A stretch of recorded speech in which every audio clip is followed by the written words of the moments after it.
Sorry, we have to go. We just have to mute the computer here. How do you want it? Make sure you plug it in. Cheers. I'll be just,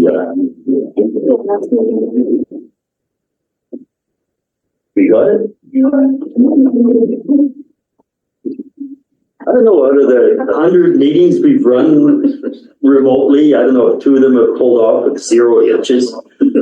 yeah, so, Always some technical thing here. Is that better? Try now, it's good. Yeah, I can Okay, hear it. we're rocking. So, Charlie's, checked the attendance. I believe we have 10 of the 11 role directors here. We may see Director David off join us as the meeting progresses, but we're underway. So, I want to acknowledge and respect the Indigenous peoples within whose traditional lands we're meeting today. On our agenda, item number 4, adoption of the agenda, having quite a few presentations from applicants and having a good number of people from the public who may have questions, and looking at what amount of time we might take on all these items, I would like a motion to move the agenda with the change that we move item 10 public time to follow item 7.7. So One second, Chair, sorry, we have people that don't have sound online. do you have in chat?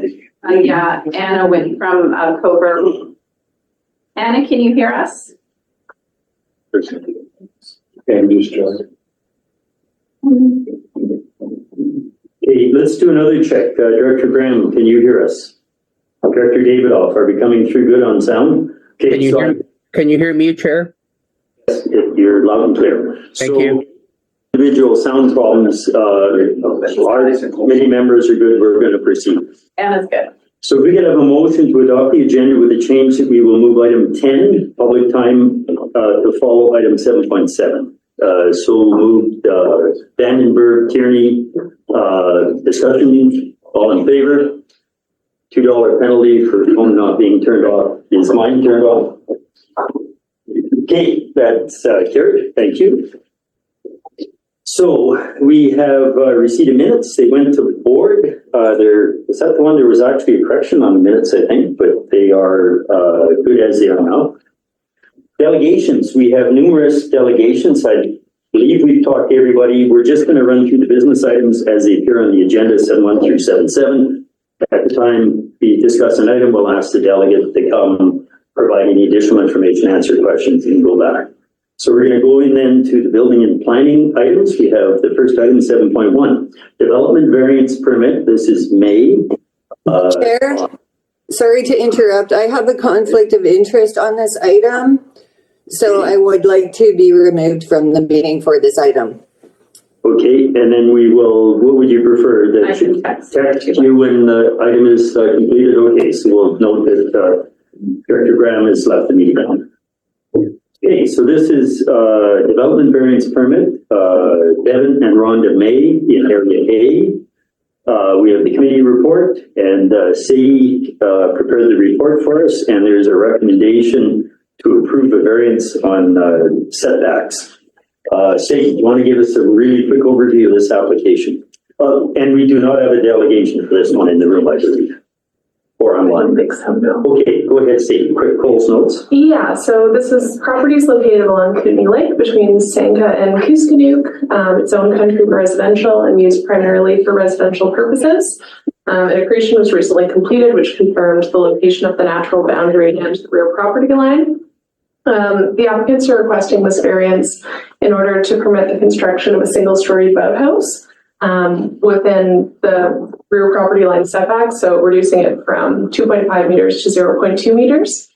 And due to environmental and topographical considerations, staff are supporting this application.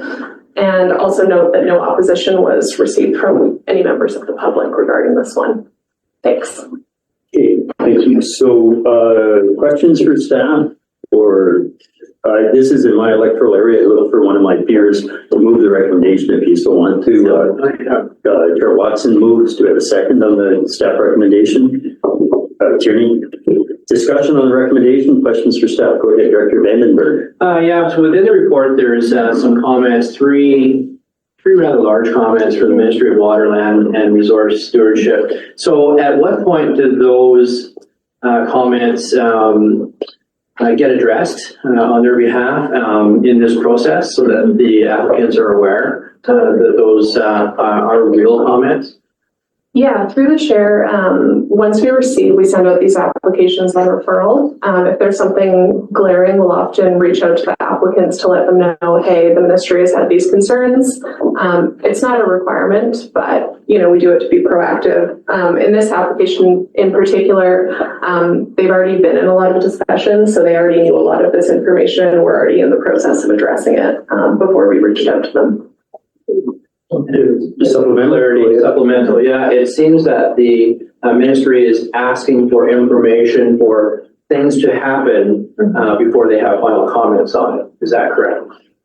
I don't think in this case, no. It would be if there's rails, ramp, or how access into the boathouse, but those applications, they haven't made a decision, it appears, the landowner on what direction they want to go. So that would be pending, and we'll go to Service BC through them, Front Counter. Yeah, Front Counter BC, and in terms of like the Section 11, the Water Sustainability Act stuff, there are cases where we'll address some of these development permit requirements and Water Sustainability Act or DFO requirements in conjunction, just to facilitate that for the applicants for ease. But in this case, it wasn't required for the setback variance. So we went hold on that. Yeah. Further discussion, Chair Watson. Yeah, thank you. I think these applications are tricky because they're multi-jurisdictional. So we'll do our part, but then the parts for the province, the Section 11s, the Water Stewardship Branch, they have their own process. So I believe through planning, we often give the heads up, we give here's the contact, and also with the archaeology, it's also with the First Nations to do that directly. So we become more of an informing body, and then they still have to check those boxes. And so it gets awkward to follow. I have a hard time sometimes, but knowing who's responsible for what, as soon as Front Counter's involved, they tend to check all those boxes and nothing will occur until everything's been met. But I believe we don't, I'll get to my question, have the ability to check the boxes on our behalf. It has to go through Front Counter. Yeah. Okay, thanks. And so let's check chat. Further discussion, nobody in chat? Nobody in chat. Seeing no further discussion, all in favor of the recommendation? Any opposed? So that is carried, and that goes to board tomorrow for final decision. Let me just text Director Graham. Okay, and then Director Graham is rejoining us. Our next item is 7.2, Development Variance Permit Gerard on Sangre Road, Electoral Area I. We have Ben Gordon and Ralph Gerard here as a delegation. Maybe I'll ask them to come up first if you want to tell us anything additional to what we would have read in the staff report in your application. Chair, would it be okay if staff provided that over? Well, yeah, sure. No, we'll just sit back. No, this is yours, Ken Sadie? Yeah. Sure, let's do the cold notes, but please come on up. And we'll let staff give a really brief overview, and then we'll go to questions of the applicant, and then back to a recommendation. Go ahead, Sadie. Yeah, as you know, the applicants are here. This is for a property out in Pass Creek in Electoral Area I. The property is currently zoned country residential R2I and has an existing residence and small accessory building. The applicant's requesting 3 variances in order to facilitate the development of a 2-story accessory building containing a shop, storage area, garage, and accessory dwelling unit. No public feedback, support, or opposition was received in response to this application. The 3 variances, as you guys can see in the report, are to the height, to the accessory building's gross floor area, and also impacting the cumulative GFA of all the accessory buildings. Sorry, that's gross floor area. In discussions with the applicant, staff recommended against this application coming forward in its current form. However, the applicant insisted that we do so, and staff don't support the issuance of this DVP for several reasons. Firstly, being safety, RDCK Fire Services had concerns with this proposal due to the fuel load and building height. Secondly, the proposed building is too large to actually be considered as an accessory use, and the resulting conflict with the zoning bylaw can't be resolved through the approval of a development variance permit, as the variance is not minor in nature. Third, the GFA, that's the gross floor area of the building, is excessive. The proposed building is over twice the size of what the zoning permits for any accessory, individual accessory building, and also over the size of what is permitted for all accessory buildings combined.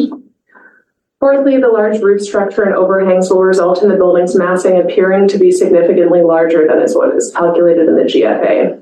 So the building area will actually be 7,700 square feet, and this is going to create a large visual impact that is inconsistent with the surrounding residential character of the area. Finally, the presence of commercial vehicles on the site raises concerns that this building could be used for commercial or industrial activities in the future, which would be better located in an area that doesn't conflict with the surrounding residential neighborhood. Thank you. Thanks, C. So, just looking, this is in electoral area I. First, I guess, looking in general, are there questions for the applicant, or did the applicant, do you want to add anything to what we've already read in the report? Go ahead, please. Yeah, I just want to introduce myself.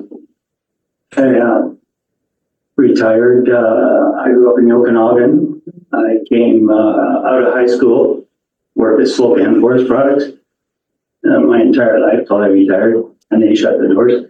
My wife stayed home with our kids until they flew the coop kind of thing. And then she entered a workforce and worked 20 years at the hospital in Nakas. And we raised a family, had 2 boys, and both have been fairly successful in what they've done. And looking at retirement, we started kicking around the idea of maybe pooling our resources and buying something that we could all live at. We thought it would be a great way to do it. We looked at that for 4 years, kicked it around. My wife retired, I was already retired. We sold our house in Nakas. And at that point, looked for property to do our dreams, build our dreams. We found the property. We would like to have bought a bigger property that just wasn't available. And this property was all 100% usable property, and it would meet our needs. So this isn't a traditional, and I believe the rules, regulations regarding building, I think we're there for in mind of a one family home. Well, we have 3 families on this property. That's not complete families. Both my sons are not married. There are grandchildren, but essentially there's three families living here. In a normal family, you may have 2 vehicles. We have 6, 7 if you count in the granddaughter who's 16. Will be having her own car next spring. So that's 3 times the amount of space for vehicles. A normal family may have 1 RV. We have 3. A normal family may or may not have a boat. We have 2.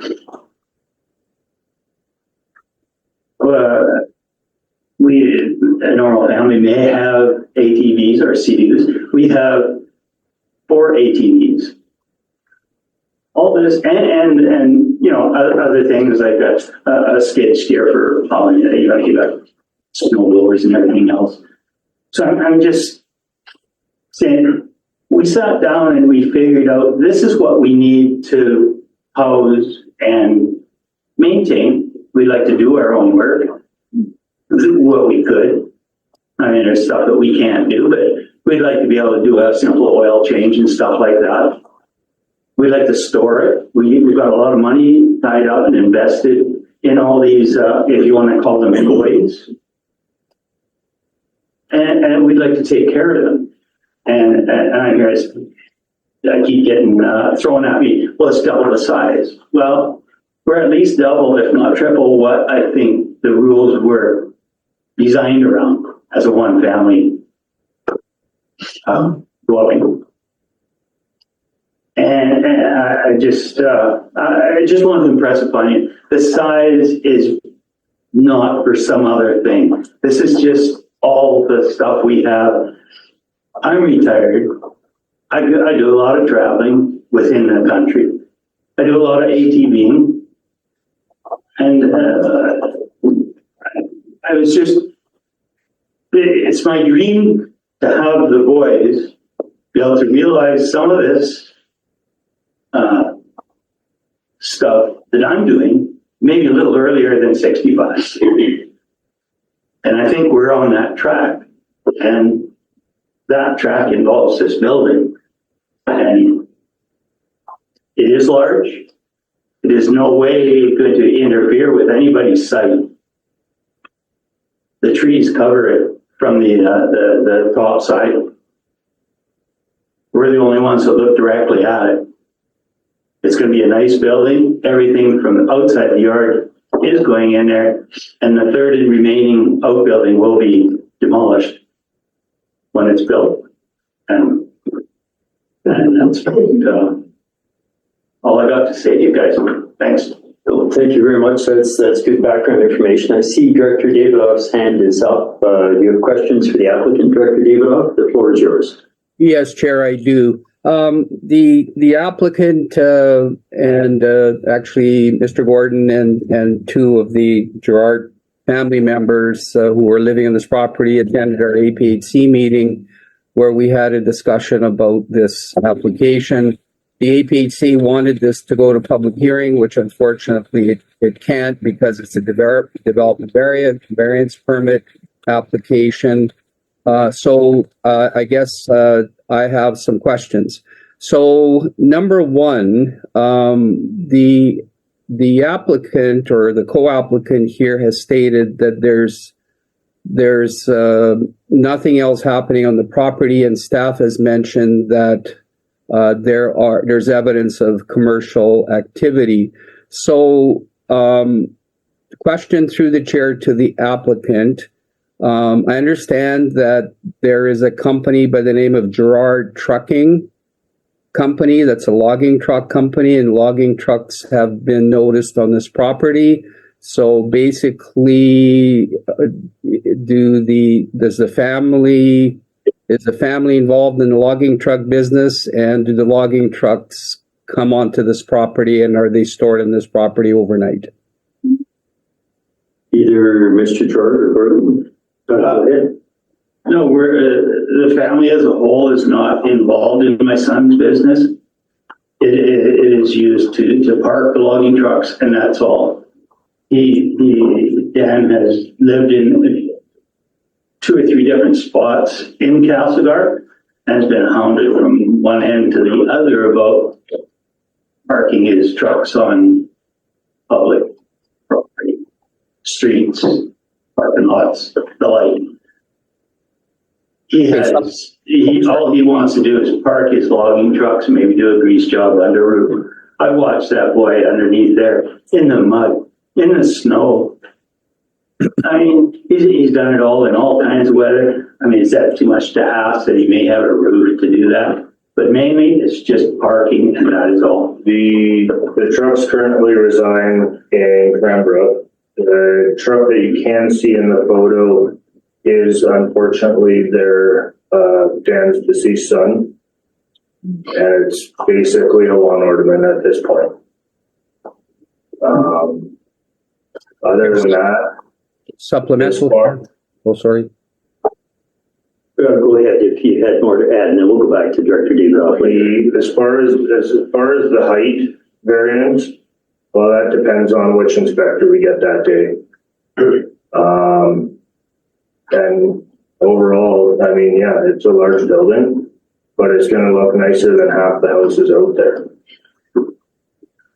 Okay, so we're going to go back to Director Davidoff, and I have a speakers list beyond that, Handraff and Watson, and we have a couple of municipal directors who will ask to provide freedom of the floor after the delegation is finished, but before we discuss the business item. So, supplemental Director Davidoff and Hanegraaff, Watson, and Vandenberg. Go ahead, Director Davidoff, continue. Yeah, thank you. And thank you for confirming, through the chair, thank you for the applicant or co-applicant confirming that servicing of logging trucks may occur in this property. My next question to the applicant is, with respect to, is there any possible way that you would consider staff's recommendation to reduce the footprint of this particular structure on this site? Because that's my understanding, is that what staff is recommending. And it's not that people are opposed to an accessory building. It's just that this is such an anomaly in Area I. Would you consider reducing the size of this structure? What would be your size reduction? Yes.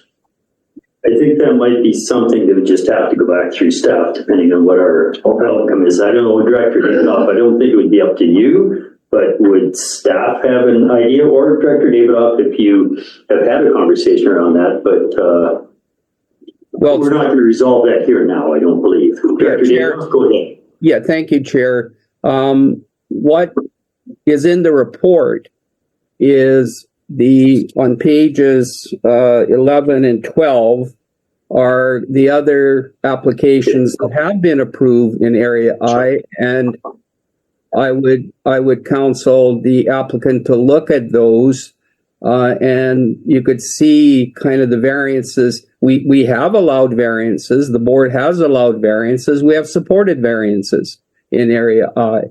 But I think if the applicant was willing to sit down with staff and look at the size of the variances and the footprints that have been permitted, then we could possibly have a resolution to this instead of recommending that these three variances not proceed.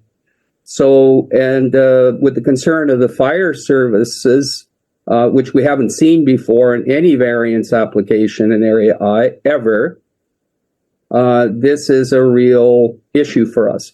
So would the applicant, I'll restate my question, consider, we could adjourn this for a month. Would the applicant consider looking at the size of the variances that have been approved to see if this is permissible? And second to this is that staff has raised a concern about this being used for a commercial purpose, not just for residential purpose to store toys.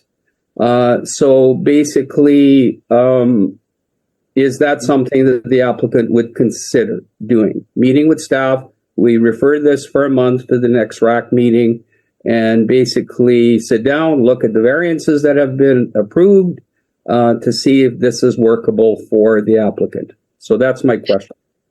And I might just note things, this committee won't approve or not approve something, but we make a recommendation to the board. If we make a recommendation to approve, may well be approved to the board, may not. Conversation may go on, or it could be referred from board back to staff.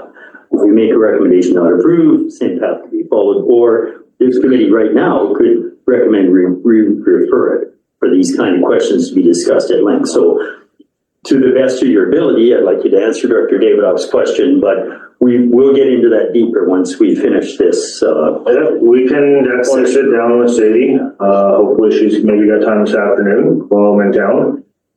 And we can go forward with that. Okay, so I would like to, before considering referral, because there may be other issues if we do refer this, I'd like to continue and run the speakers list. We have Directors Hanegraaff, Watson, and Vandenberg. Yeah, okay, let's do that. We'll do freedom of the floor separately. Director Hanegraaff, go ahead. Yeah, my issue was freedom of the floor, so I'll move to the next speaker. Okay, thank you. And I didn't want to break up the delegation with a separate recommendation. Director Chair Watson, questions for the applicant or clarifications from staff? Just clarification from staff, and I'm sorry if I missed it.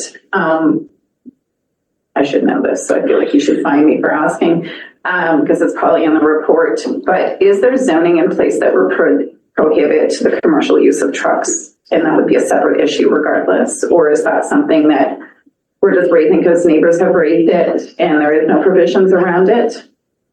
There hasn't been a complaint, as far as I know, about this property for commercial activity, but as part of the review, it was something I thought was worth flagging to the board, that there is the presence of commercial vehicles on the property. And this variance could exacerbate that activity possibly, if there is. Yeah. Supplemental? Further, go ahead. For me, if there's no zoning in place, we don't have a say on it. Technically, I can understand that staff have flagged it and it becomes a neighborly issue, but without zoning, I don't think it's our call to say. Sorry, did I miss? There is zoning though on this property. My apologies, but it would not affect the trucking. It's a residentially zone, so they're not allowed to do that kind of commercial activity. To maintain the vehicle could be considered a commercial activity. Okay, then we have the provisions in place that would manage that. Sorry. Okay, that makes it easier to have a comment on. But that would generally be a complaint-based Yeah. bylaw investigation, I think, for non-authorized or unauthorized use of a zone site. So I see a couple more hands. So we have Vandenberg, I saw Popoff, and then Weatherhead. Director Vandenberg, please go ahead. Thank you. So my question was around the storage or the location of the logging truck. We have lots of logging trucks in the community that perform those services, and I see them here, there, and in a lot of places. So my question was, and I'm not quite clear on the answer, the fact that a logging truck sits on a piece of property suggests automatically that it's commercial, or is it an accepted practice to have a logging truck sit on a residential property?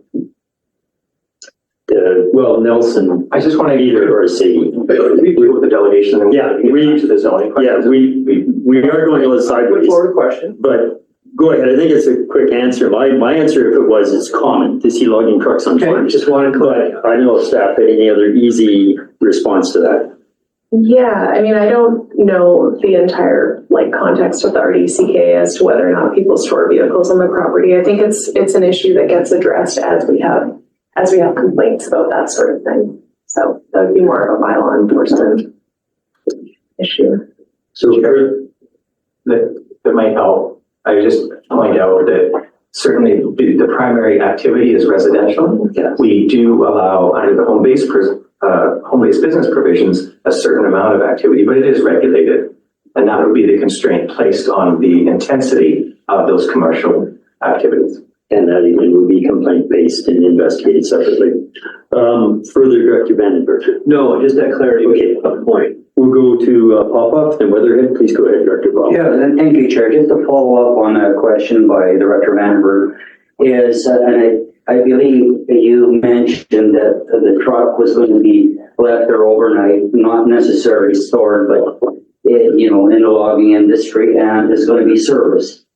Now, is the intent to run a commercial business in the logging industry with that vehicle there? No. Thanks, just storage. Okay, Director Weatherhead. Thank you, through the chair. In my experience, we've approved, our building inspection has approved many outbuildings in our area for trucks and for logging trucks. It's a pretty important part of our economy.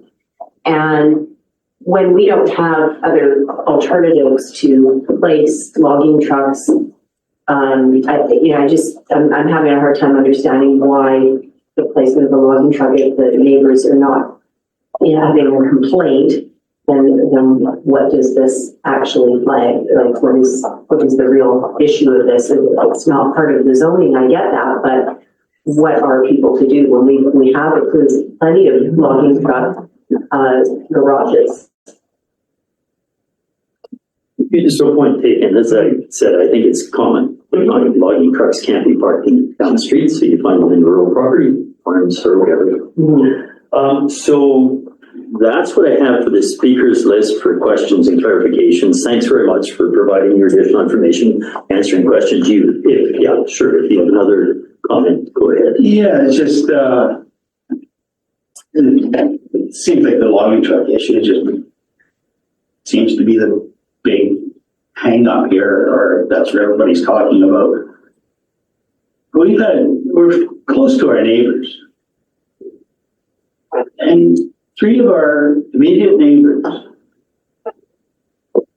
when we approached them initially, 3 years ago when we bought the property, we asked them if they would have an issue with us building the shop there. And none of them had any problems with it. And right now, like, the trucks aren't even there, they're sitting in Cranbrook. For the most part, that's where his work is. And that's part of why we live together. He can go there and stay in Cranbrook and do his work. He has his daughter week by week by week with his ex-wife. And us being there allows that to continue and him not having to worry about whether his daughter is looked out. I mean, it's just storage for these logging trucks. And if you had a roof, would you still lay out in the dirt and the muck and grease it? Rather than just hold it into a roof and grease it? That's what we're talking about. Grease and changing oil. And they do that every second day, oil change every second week. The biggest part of this, like I said, it's 3 families with all their toys. Now you add all that up, not counting all the extras. If you've got 12 vehicles, you got 12 sets of tires, if not more. I just stress, this is no big grow shop coming. This isn't any electronic building site going up. This is for storage. That's all. Okay, thank you for additional clarification. We're running a little longer than normal for delegation, but questions sometimes need to be asked. I see for the second time, Chair Watson, you have another quick question for the applicant before you move to the Yeah, recommendations. I just wanted to apologize to the committee because I wasn't actually worried about the trucks. I just wanted to clarify the regulations on them so I understood. The application is about the size of the building, and from that perspective, understanding what you're attempting to do, understanding the cost of living, I'm grateful to hear that you could work on maybe a bit of a smaller footprint, and you're willing to do that. So I have no opposition to the process that's going forward. And I'm sorry I derailed us on the trucks. I just wanted to understand what regulations we were dealing with. So my apologies. No concerns. We'll remember that at board tomorrow. Yeah. You're trying to get through a 900-page agenda. Thank you. It won't be 900. My apologies. A mere 600 pages.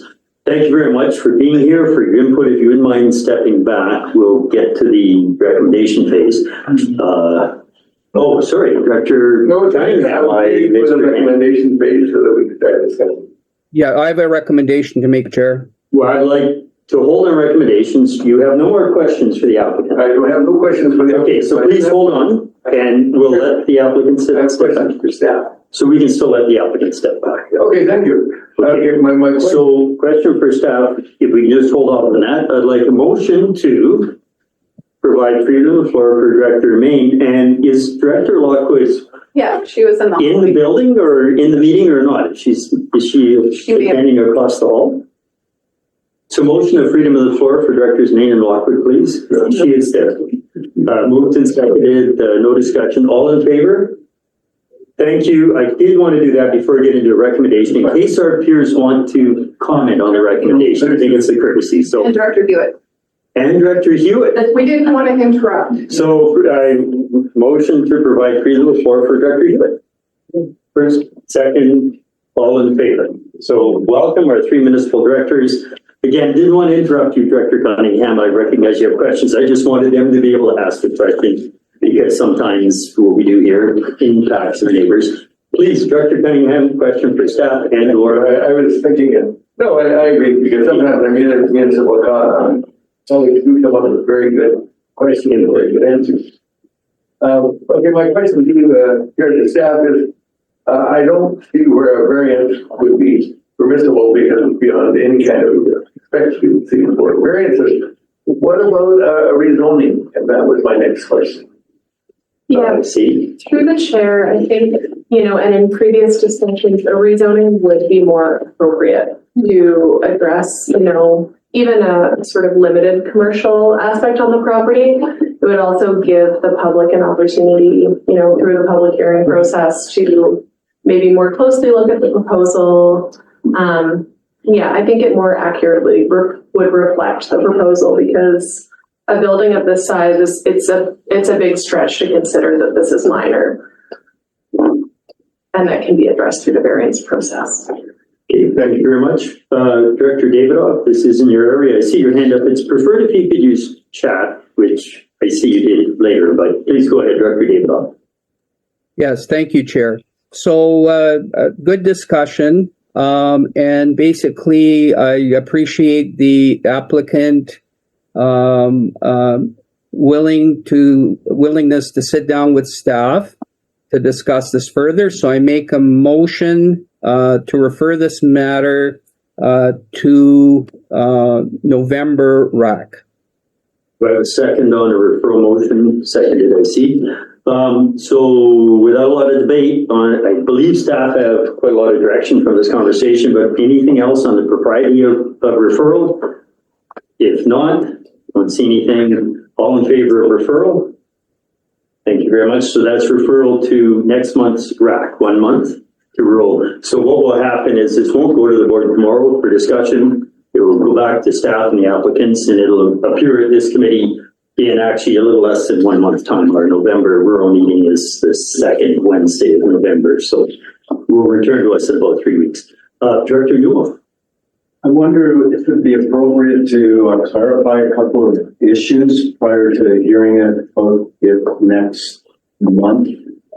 Well, we've got the topic here, but on now. We have 6 other applications in front of us. I'm wondering if maybe staff, if you feel you need any additional direction, do you think you have enough notes on what you'd be discussing with the applicant? And it's a good point to make sure there's no question marks, but. I feel like I have a lot, but I don't know what's in your mind as well. I think I have enough information to go on. Well, it wasn't for staff, it was for me. But I didn't feel there wasn't a place where we could discuss it because it was referred and it wasn't to the applicants. See, it was to the process. So referral happened. Right, I understand. I don't want to disrespect the director who I understand that. I have a different issue, so I don't know how to address it. Sadie, could you do a quick bullet point run on what you think the key things you might be discussing? Well, that I would like to ask. That's what I got the bullet points. I understand that. But point of process. Sure, let's jump to that. I do apologize, but once we've referred an item, it's no longer on the agenda for discussion. And I think you could do reconsideration if you wanted, but procedurally, we shouldn't be discussing it once we've referred it. I'd like to challenge the chair. Well, our committees are here for discussion to clarify issues as well as deal with agenda items. And that's the board has directed us to get clarification. The chair hasn't dismissed your request to have a point form clarification yet. However, challenging the chair process says I go for a 2/3 vote. Shall the chair be sustained? And I have no idea what. What I was suggesting was staff provide a bullet point recap of what they think they're going to do in the next 3 weeks. So dismissing them, I'm afraid, your point of process. No problem. Do you support the chair that I asked staff to give a bullet point No, I'm not recap? challenging you. Okay, because I just wanted to. It's okay. Sadie, can you give us a quick bullet point? Breaking the rules, because we try to be complete in these committees for clarity. What do you think are the key elements that are going to go back forth in the next 3 weeks? Yeah, so from the very broad overview, discussing with the applicant further some of the issues that were previously addressed in this application. Can this be addressed through the development variance permit process? Would it be more appropriately addressed through rezoning? And can the building size be reduced to be more consistent with the residential character of the area, as well as really looking a little more deeply into what is the nature of the commercial activity on the property? So maybe Director Newell has a good point that when you look at, I would say you want to look at building size of historical variances granted in that area, and that's that chart. So if that's a positive point that comes out of this addition, I think that historical chart is interesting. We have referred to it in the past for both areas I and J. Okay, if we're good, we will move to item 7 point, where are we at? So Chair, point of order, Go ahead, please, Director David, point of order. have we voted on referral or not? Yes. Yes. we Okay, agree for that's this. it. Just want to make sure we voted. Thank you, Chair. Yes, And just through the chair, if there's information that you'd like staff to have included in the report, feel free to send staff a note to say, I had this question come up, I'd like it included in the report when it comes back to the committee. The director shouldn't be going back and forth with answers. If the director asks a question, we'd like to provide that information to the entire committee. But if there's something that you're seeing as a gap that would help you make a decision one way or the other, please ensure that staff gets that information so that you can include it in this report. and this is a short turnaround, so it is important that we make sure we cover all the bases. Having an unusual schedule for October, or for November meetings. We will go to 7.3, non-farm use in the agricultural land reserve, Blackmore, on Lloyd Road, electoral area B. We have representative here, Chris Hager. If you wanted to, please come ahead and join us. Sadie, this is your report as well. Go ahead. Polls note, please. Yes. Maybe you want to also stress that this went to the Agriculture Advisory Commission as well as APHC and NOAA. Okay, so this application, as Director Becky noted, is at 244 Lloyd or 2445 Lloyd Road in the Canyon Lister area. It's an application for non-farm use in the agricultural land reserve. The applicant is proposing to place, crush, and process about 250,000 cubic meters of rock on a portion of the property within the agricultural land reserve. That rock is proposed to be excavated from the non-ALR portion of the property. And the applicant has stated that once the excavation is complete and the processed rock has been removed from the site, the area where the rock was placed and processed will be reclaimed with saved topsoil. The project is proposed to be completed within a 6-year time frame. Staff have received significant feedback from the community expressing opposition to this proposal, including 8 letters and a petition signed by 53 members of the public. As of yesterday, I also got 3 more latecomer letters as well.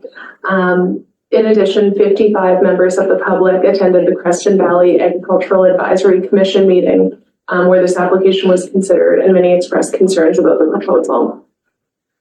Ultimately, the proposed industrial activity is inconsistent with the property's agricultural designation and zoning. And given the community opposition, conflict with the current policies and regulations, and lack of proposed benefit to agriculture, staff are recommending that the board deny this application and thereby not advance it to the ALC for further consideration.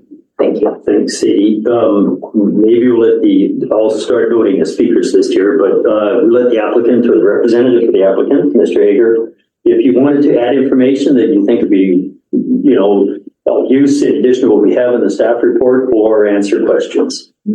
I'll answer questions. Everything's pretty much updated as to what we're going to be doing for the event of blasting. Obviously, it's been noted that's one of the major concerns. We will not be using explosives whatsoever. Environmentally friendly cracking agent, not fracking, cracking agent, which is a supplement for close proximity blasting. That's really the only change to the full-on project that's going to take place. Okay, thank you. So questions for the applicant or maybe clarifications from staff? I have Director Vandenberg and then Cunningham. Great, thank you through the chair. Clarification for staff. So in Sadie's report, and this is referring to the Agricultural Advisory Committee, a number of people were there to express their points of views. You are basing your recommendation on that attendance. However, the Agricultural Advisory Commission supported that application based on what I'm reading. Is that true? Is this correct? So I think maybe then the report needs to reflect that is it in fact supported through that process of Agricultural Advisory Commission.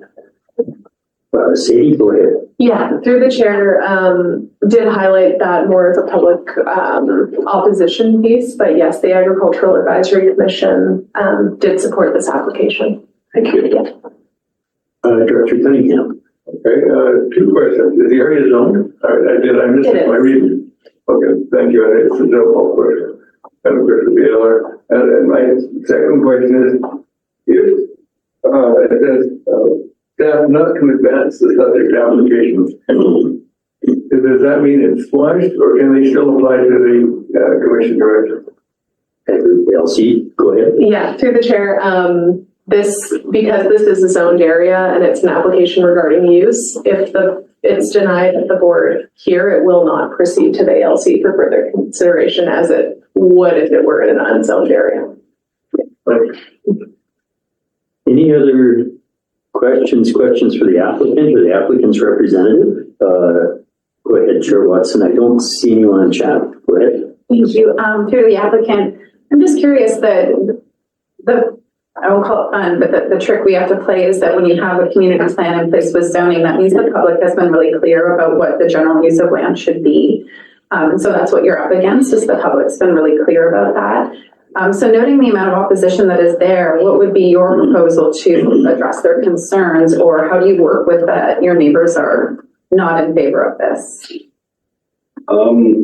Well, the way we have addressed everything is we've taken the major concerns and made a lot of changes in how the project's going to proceed. Other than the rock removal truly needs to happen one way or another, because that's the future building site of the house and its shop. By limiting the scale of the project, like really the chances of getting that whole 100 feet brought down to that elevation, even in the 6 years, is going to be slim to none. But if it's within 3/4 done, we can actually build a proper road for a house by changing, not using explosives. Takes away the environmental impact of adding nitrogen and nitrates to the surrounding area. Hauling in water from a separate area for dust mitigation, not using any water from that area, so the wells will not be disrupted. Just taking the main points and trying to incorporate our project to try and appease everybody. And it is tough, you're not going to appease everybody in it. Even with on Blackmore, he said if people wanted, he would continue Lloyd Road at his cost. And people have said, no, it stops on where you're already permitted to do so, and he's fine with that. So giving people options and trying to work with everybody, it is tough, but we are trying. Thank you. Just let me go back. There's no one else in chat, no one else in the room. I have a question that maybe you could respond to, and I didn't bring it up when you're the Ag Advisory because their focus is agriculture. In the one application here, I see there was some math that didn't quite make sense in terms of the volume in the area that the aggregate would be distributed across. So question is, here we have, you had a volume of, and this is maybe a metric conversion thing, 20 by 252,149.98 cubic meters. And so that's within the size of, which is obviously irrelevant. It says the area of fill to be placed as the same number with a maximum depth of 0.3 meters and average depth of 0.03 meters.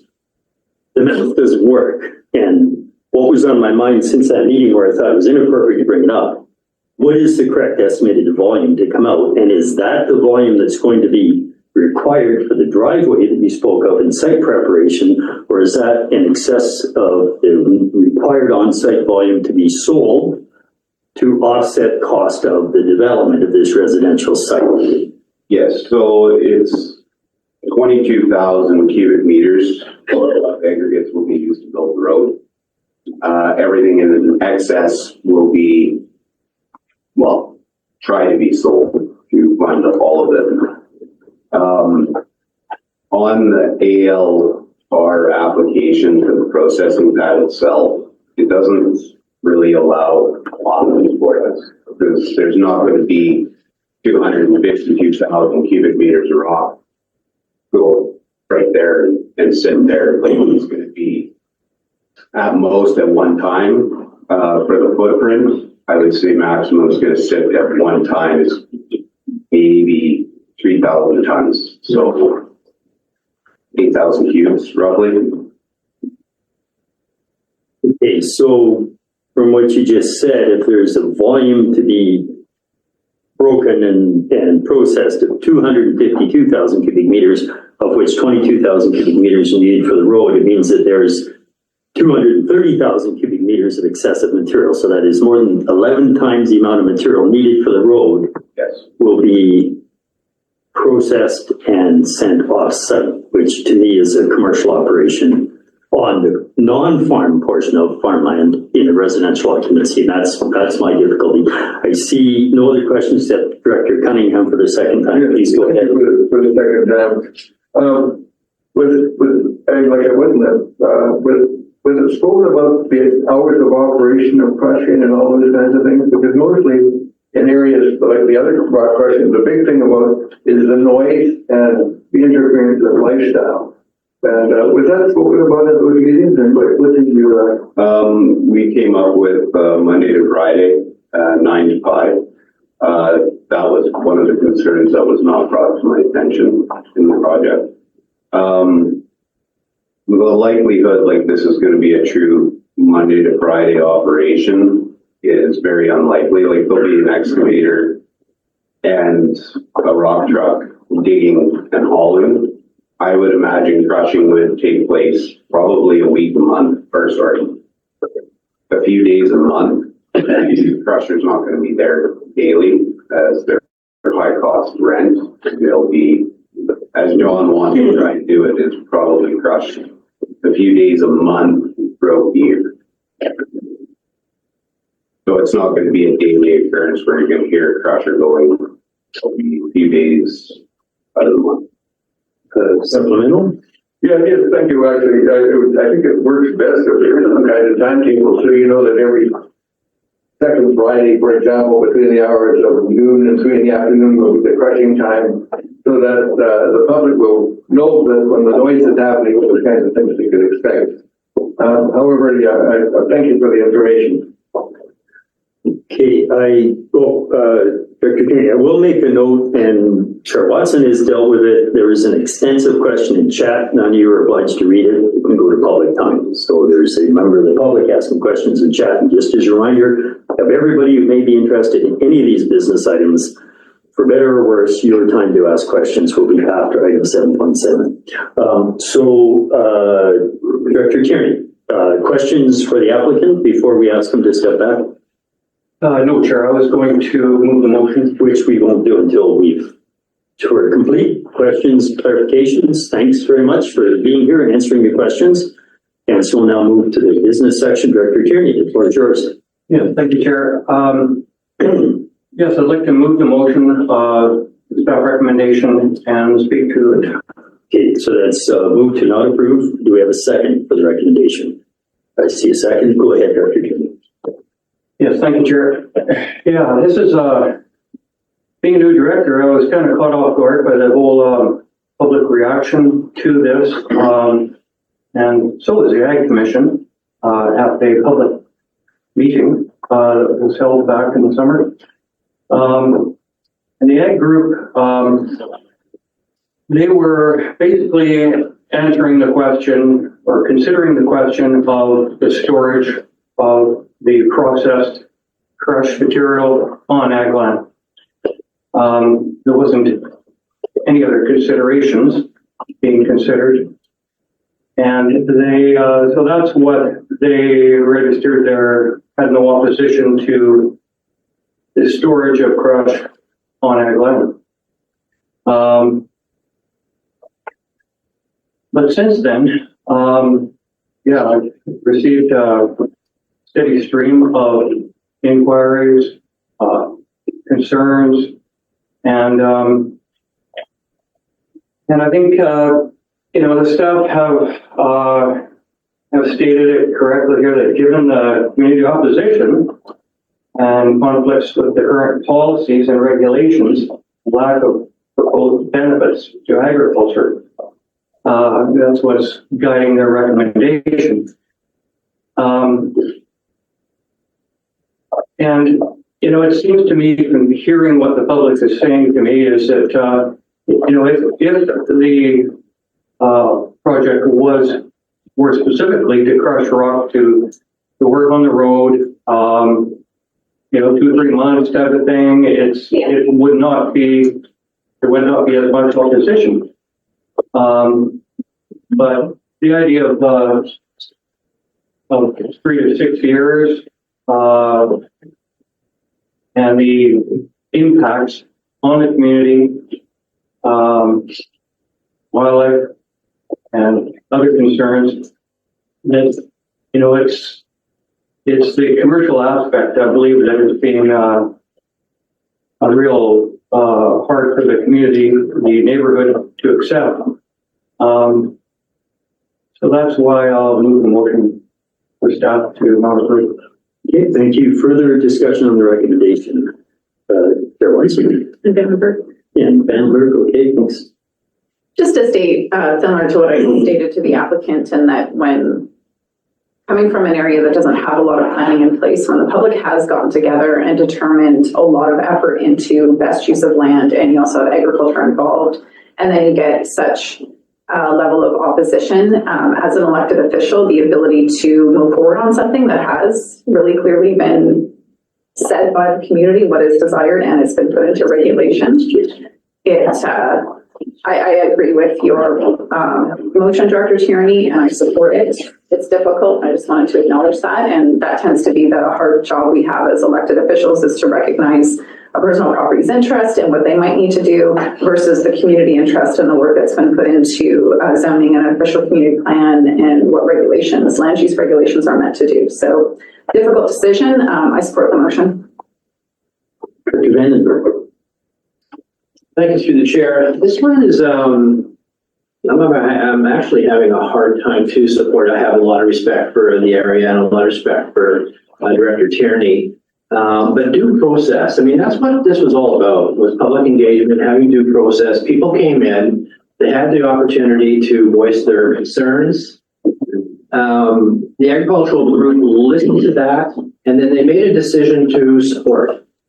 Secondary, you had a lot of people still commenting, bringing letters and that sort of thing, and that's a part of a good process. The applicant has done what I understand is their diligence in providing some resolution to each and every one of those people forwarding their comments as best as I know. And so that is what we're trying to do here when we have these gatherings and we have the public engagement and that sort of thing. Listening to the applicant, they have changed a lot of their processes as a result of the public weighing in. And I think there's value to that, and I don't want to step away from that value. I don't know that I can support the motion, the recommendation, because the public process did what it was supposed to do, and our applicant responded to that in a positive sense. Of course, there's a lot of nuance that I don't know because it's not my backyard. I've not seen that operation, but I don't want to diminish why we have that opportunity for public to engage. And when applicants respond to that, that should be encouraged, is my point of view. So, and in the staff report, with all due respect to the staff, to make a statement that based on public consultation, we can't support, well, things were addressed. That is not an accurate statement in my point of view. So I just wanted to express that. Thank you, Director Newell. Yes, I'd like to just add to the director's comments. Ministry of Agriculture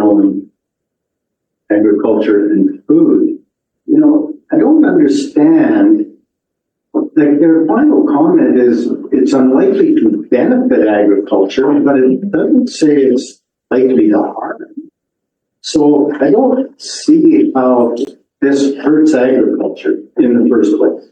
So I think really the issue is the the disruption that people think might happen to their way of life for X amount of time. And I'm not diminishing it or whatever, but in a way, it's not an agricultural issue, just to be clear, because it's not happening on agricultural land, and the agriculture will, even though it might not benefit agriculture, it's not going to harm it, and they actually suggest how you can do this kind of stuff in the second bullet. So there's a process that will not harm agriculture. And of course, Area F went through a process of public consultation and opposition to projects, so I do recognize that it's an important issue for the public. But I really struggle with shutting it down at this stage, but I think ultimately I would support the recommendation, but I want to add that proviso to the issue. So I'll leave it at that. Thank you very much for hearing me. Thank you. Director Weatherhead and Lockwood, please go ahead. Thank you. This one is a very difficult one, to Chair. Thank you. Now, if, let's say, I'm just relating this to a blasting rock that happened right next door to me, but not on private land, on MOTI land, where we had no say in that matter, and that blasting did actually affect somebody's foundation of their house in the garage. And they were just kind of on that fault line. But nonetheless, the noise, all of the road development that was going on was all contingent upon a new subdivision. So in the case of this being a building site, proposed building site that they're wanting to remove rock, then and that seems to be the desired place on ALR land, to build on the non-ALR land. So then how does Regional District work with this sort of scenario in terms of enabling someone to build a home, having to put up with some noise is part of that? We can't go back to the applicant's representative, we can go to staff for sort of what next steps would be, I guess, in theory. Yeah, through the chair, I think the first thing to consider is this is not only an application to consider like making the building site, it is for, commercial purposes as well. But there would be, and I think this is worth highlighting, this is really the first step of a couple of different things that need to happen. So I think a lot of the desire for more information would come through the temporary use permit process. All of that would inform better things like hours of operation, things like this. But right now, the purpose of this application is to consider the non-farm use in the portion on the agricultural land reserve. So, yeah. Good to know. Thank you. Director Lockwood, I'll go back to you, Planning Director Tierney. Director Lockwood. Clarification so I understand in my electoral area is when we say that we've heard from the residents, what percentage of residents do we have to hear from to have staff come up with this recommendation? And how far of a reach is the community?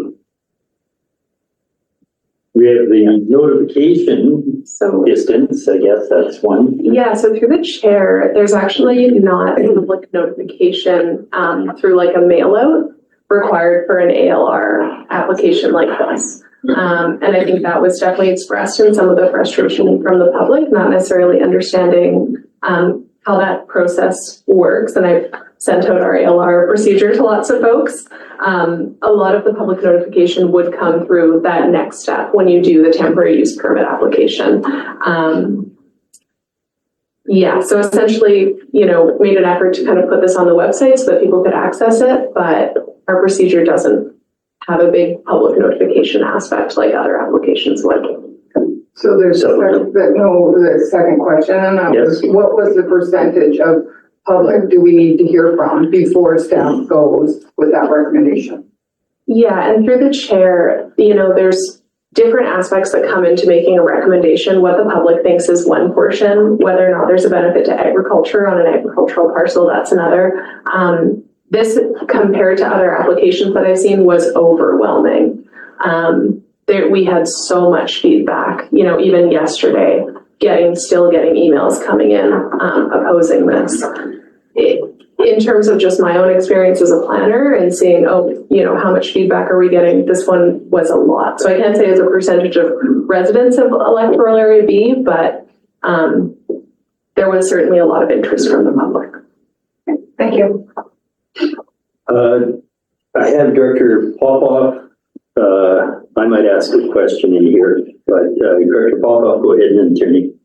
Yeah, thank you, Chair. Good discussion here. I've got great respect for the director of the area who should understand his area, knows the feeling of the residents in the area regarding opposition on this. But I see some support here for it with the Agriculture Advisory Commission, and most of the work is going to be done on non-ALR land. And correct me if I'm wrong, the storage is going to be on ALR land and the use is going to be on ALR land. And looking at public input on this, most of the objections, will they be addressed by the temporary use permit, by the concerns that were expressed by the public? Through the chair, that the temporary use permit application would be able to address a broader range of concerns. So when it comes to noise, dust, collecting securities, hours of operations, all of those things could be discussed at that point. Whereas the subject of this application is does the board want to allow the crushing and processing on ALR land? Thank you, and supplementary, if I may. When I look at this, and I know there's been changes to the ALC and how we process it, and they've given us the authority to go out there, either refuse it to begin with, it doesn't proceed any further. So it's a form of, putting an onus on us. And there's a positive on it and there's a negative on it. Now, I would be more comfortable of providing no comment on this proposal period. Let the ALC decide what the impact is on their agricultural land. And if the noise issues, dust issues, etc., will be addressed by the GUP, that's going to be our decision. So you might, in one sense, view that as a proposed amendment, but I think our parliamentarian would say it's not, because it completely changes the intent. So we will vote on this recommendation. Depending on the outcome of that recommendation, we could entertain another path. Before going, to be for the second time, Director Cunningham, or not? No, for the first time, I guess, on the recommendation. Go ahead before me. Please, go ahead. Thank you. I know, I have a long experience here at the board. I know the difficulties we have with this kind of thing, with rock crushing, and the people are upset with is the length of time that you're going to be crushing the rock. And I think that my next door neighbor wanted to crush rock and said, I'm going to be doing it for 6 years. I'd go, well, but if he said I'm going to be doing it for 3 months, that I could live with. And I think that is really the big thing. It's like when you build a road, you say, well, at least the road will be done, and it'll be done in this time period. But that time period, I think 6 years, for a lot of people, that's way too long. And I think that is the big thing that needs to be addressed. I think the elephant in the room that the public may not be mentioning, but that's really the kind of thing. The boom, boom, boom stuff, the cracking, the noise, the whole thing that goes with crushing rock, is the period of time and the intensity. And if you can control those two, then I think you will get public support. Okay, thank you.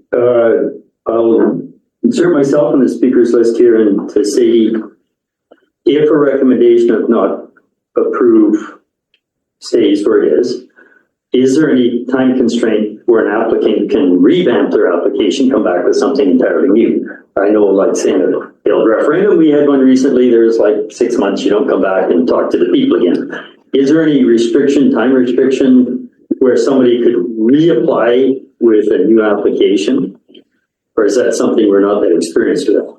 Through the chair, Yes, there is a time restriction for typical RDCP applications. I think it's 6 months, but this is a referral from the Agricultural Land Commission. So I think it would depend on what their time frame for reapplication, if the application is the exact same one, would be. So I'd have to look at the ALR regulation. Or modified application. Okay, so it's somewhat unknown at this point.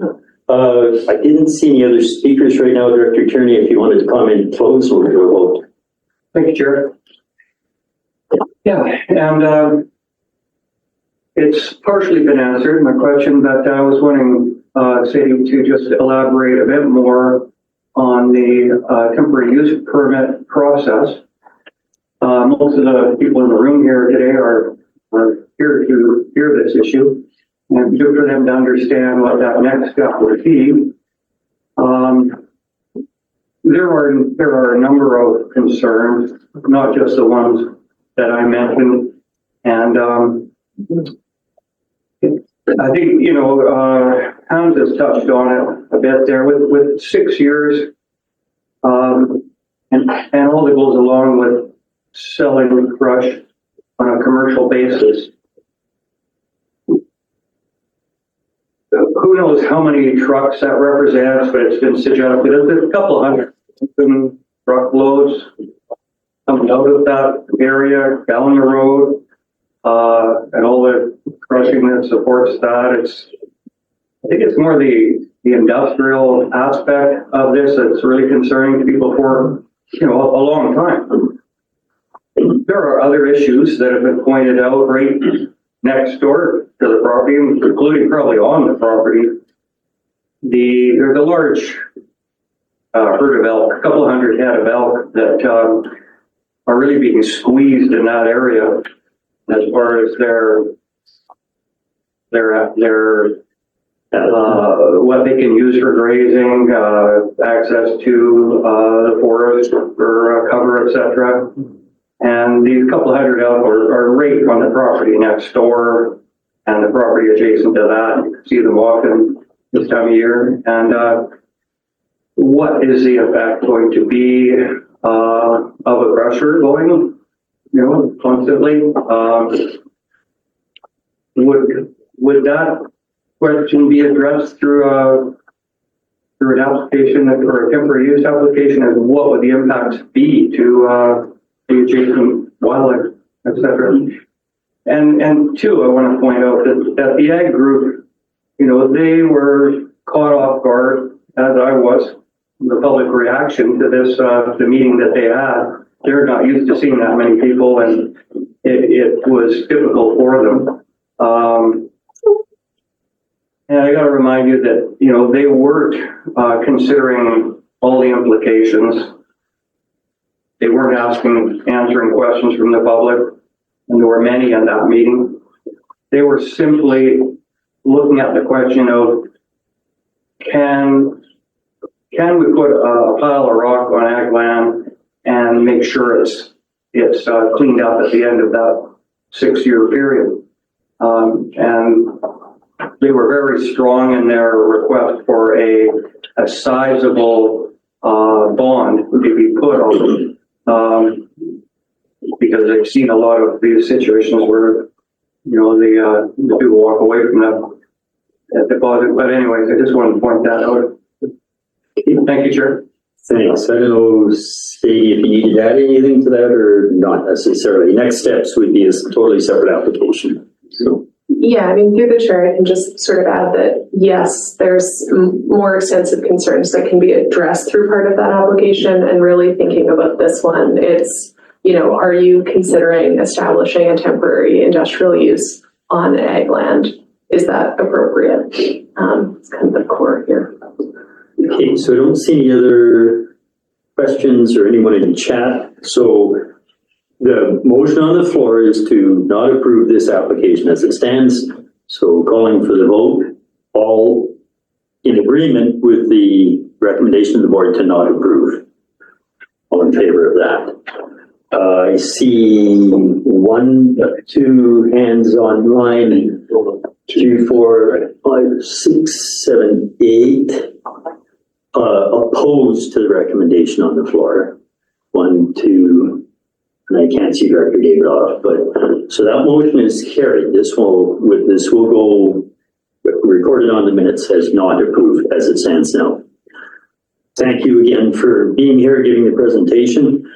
Sadie, I know the next three, Zach gets to sit here and you're back for 7.7. We do have the applicants for 7.2 where we moved referral. I don't know if, since they're still in the room, if you wanted to ask them how long they're going to be in town or not.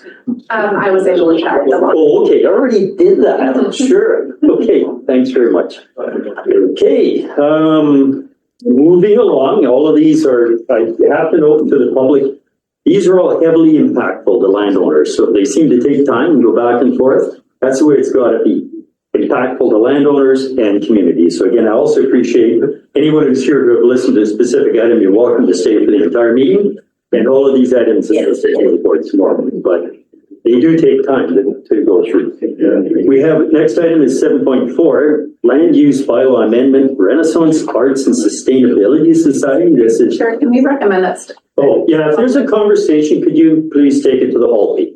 When I speak, these things might hear me and I might speak loud and aggressive, but it's amazing what else cuts the voice in and out because of a little chatter in the background. So definitely have a conversation, but in the hallway, so it doesn't affect the mics. Thanks. So 7.4, this is electoral area G, and land use amendment, staff recommendation for a second reading and referral to public hearing. So we have Sean Stephenson here as a representative. If you wouldn't mind joining us, thank you. We'll let Zach give the close notes. Then we'll go to questions or elaboration. Go ahead, Zach. Thank you, Chair Jackman. So the purpose of this application is to rezone and redesignate the property from town site residential to site-specific tourist commercial zone and tourist commercial land use designation. This rezoning application would facilitate the development of a multi-purpose building that will contain artist studios, gallery space, event space, and a self-contained dwelling unit. There hasn't actually been any feedback from neighboring landowners or the general public. The biggest concern at this point in time that was addressed in a portion of the report are, some level of concern from Interior Health Authority about the on-site servicing with respect to wastewater. But the applicant has already completed a preliminary or had a professional complete a preliminary site assessment to at least demonstrate that there is that ability to service the proposed building with a type 2 system. So there would be more detail coming forward on that eventually, but this preliminary information provided by an on-site wastewater practitioner was meant to satisfy or appease some of those concerns. The property would be serviced by the RDC-K water system, as there is a connection going to the property from Tamarack Street, I believe. And aside from that, I'm available to answer any questions. And of course, maybe we'll go next to the applicant. Thank you for being here. Did you want to add any information beyond what's in the board report or answer? I will, I'll just quickly address the on-site wastewater issue. We have contracted KSP Septic out of Rossland recently, and they came over for a site visit last week. They're actually in the process of designing the system and putting the application into Interior Health. So the septic system will fit on the property and will be sufficient for the property use. As well, the system that's being designed will actually be able to be replaced in the future should it fail. So I wanted to add that point. Okay, thank you. I just wanted to take this opportunity to introduce myself. I'm grateful to have the opportunity to speak about our art society and this project. My name is Sean Stevenson. I am the creative director of Renaissance Arts and Sustainability Society.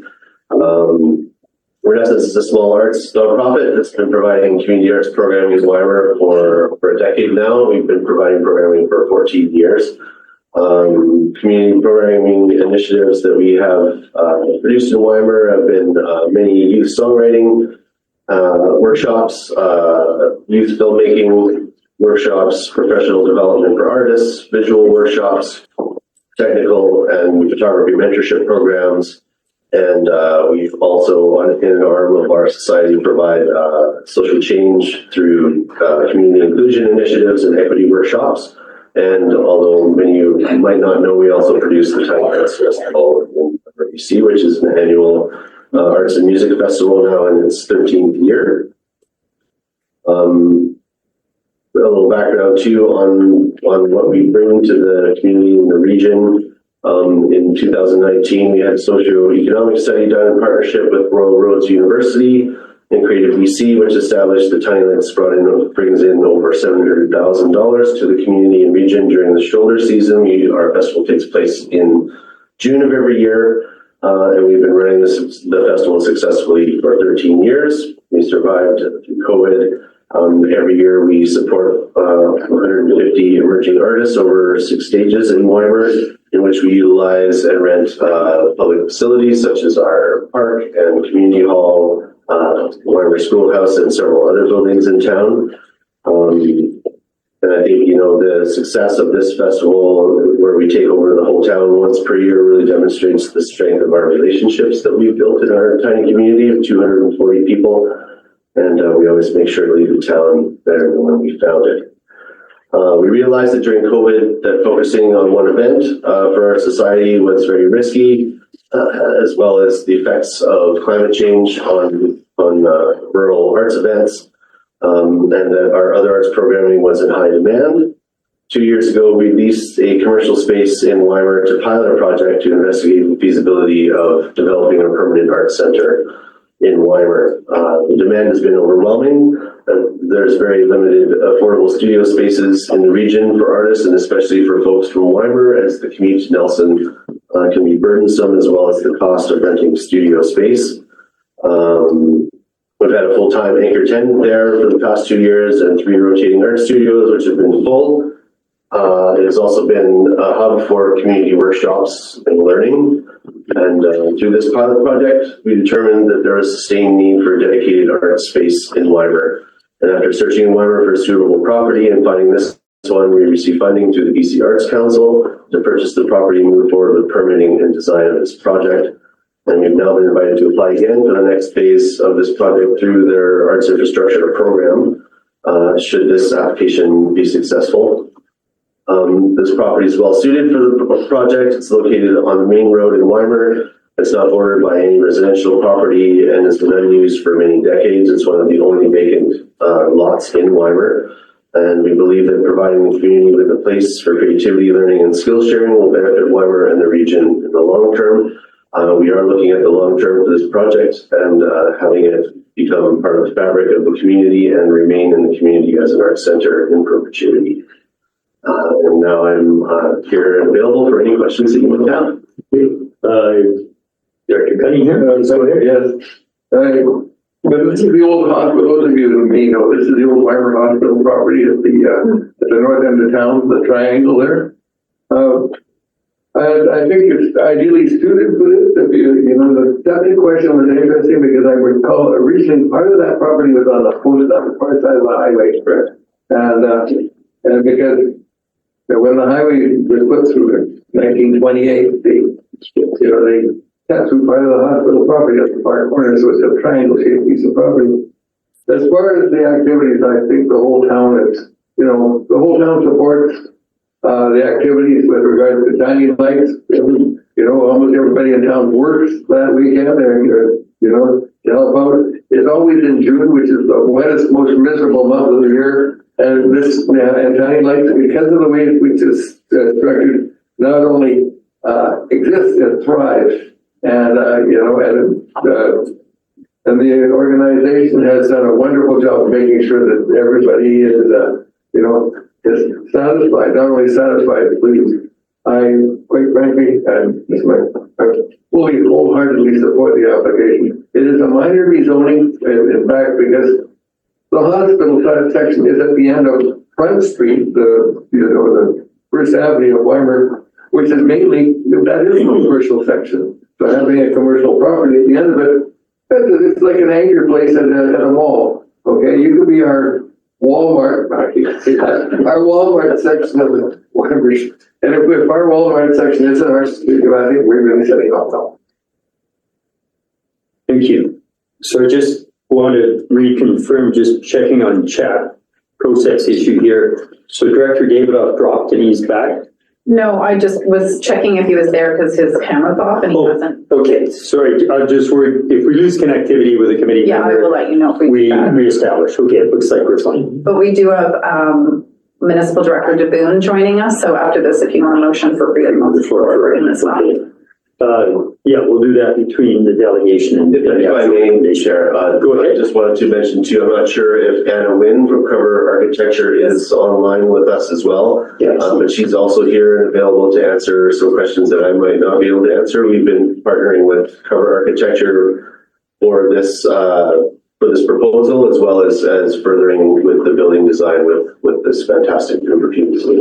So she's available there as well for any questions that I would be able to answer. Thank you. So there's one new in the chat. Let me just check that. Okay, that's the freedom of flow. Okay. So, perhaps your application is pretty complete. I don't see any hands or anyone with questions in the room. I don't see anybody online. So nobody else is seeking further clarification? I can just throw one more thing in there. Sure. If I may. Also, in part of the application, there was concerns from MOTI as well as far as access to the and parking to the property. We did have a representative from MOTI come out to the property and discuss the options. We made extensive changes to the site plan to accommodate those needs from MOTI. Just so that the committee knows that we've addressed those concerns. Okay, thank you. Well, go ahead. I'm just gonna take over his joke of the day and say, well, we have spots for all the dogs and Weimer. Dog post. Dog post. And Tiny Lights is wonderful. Bad lemur of the day is my job. His job.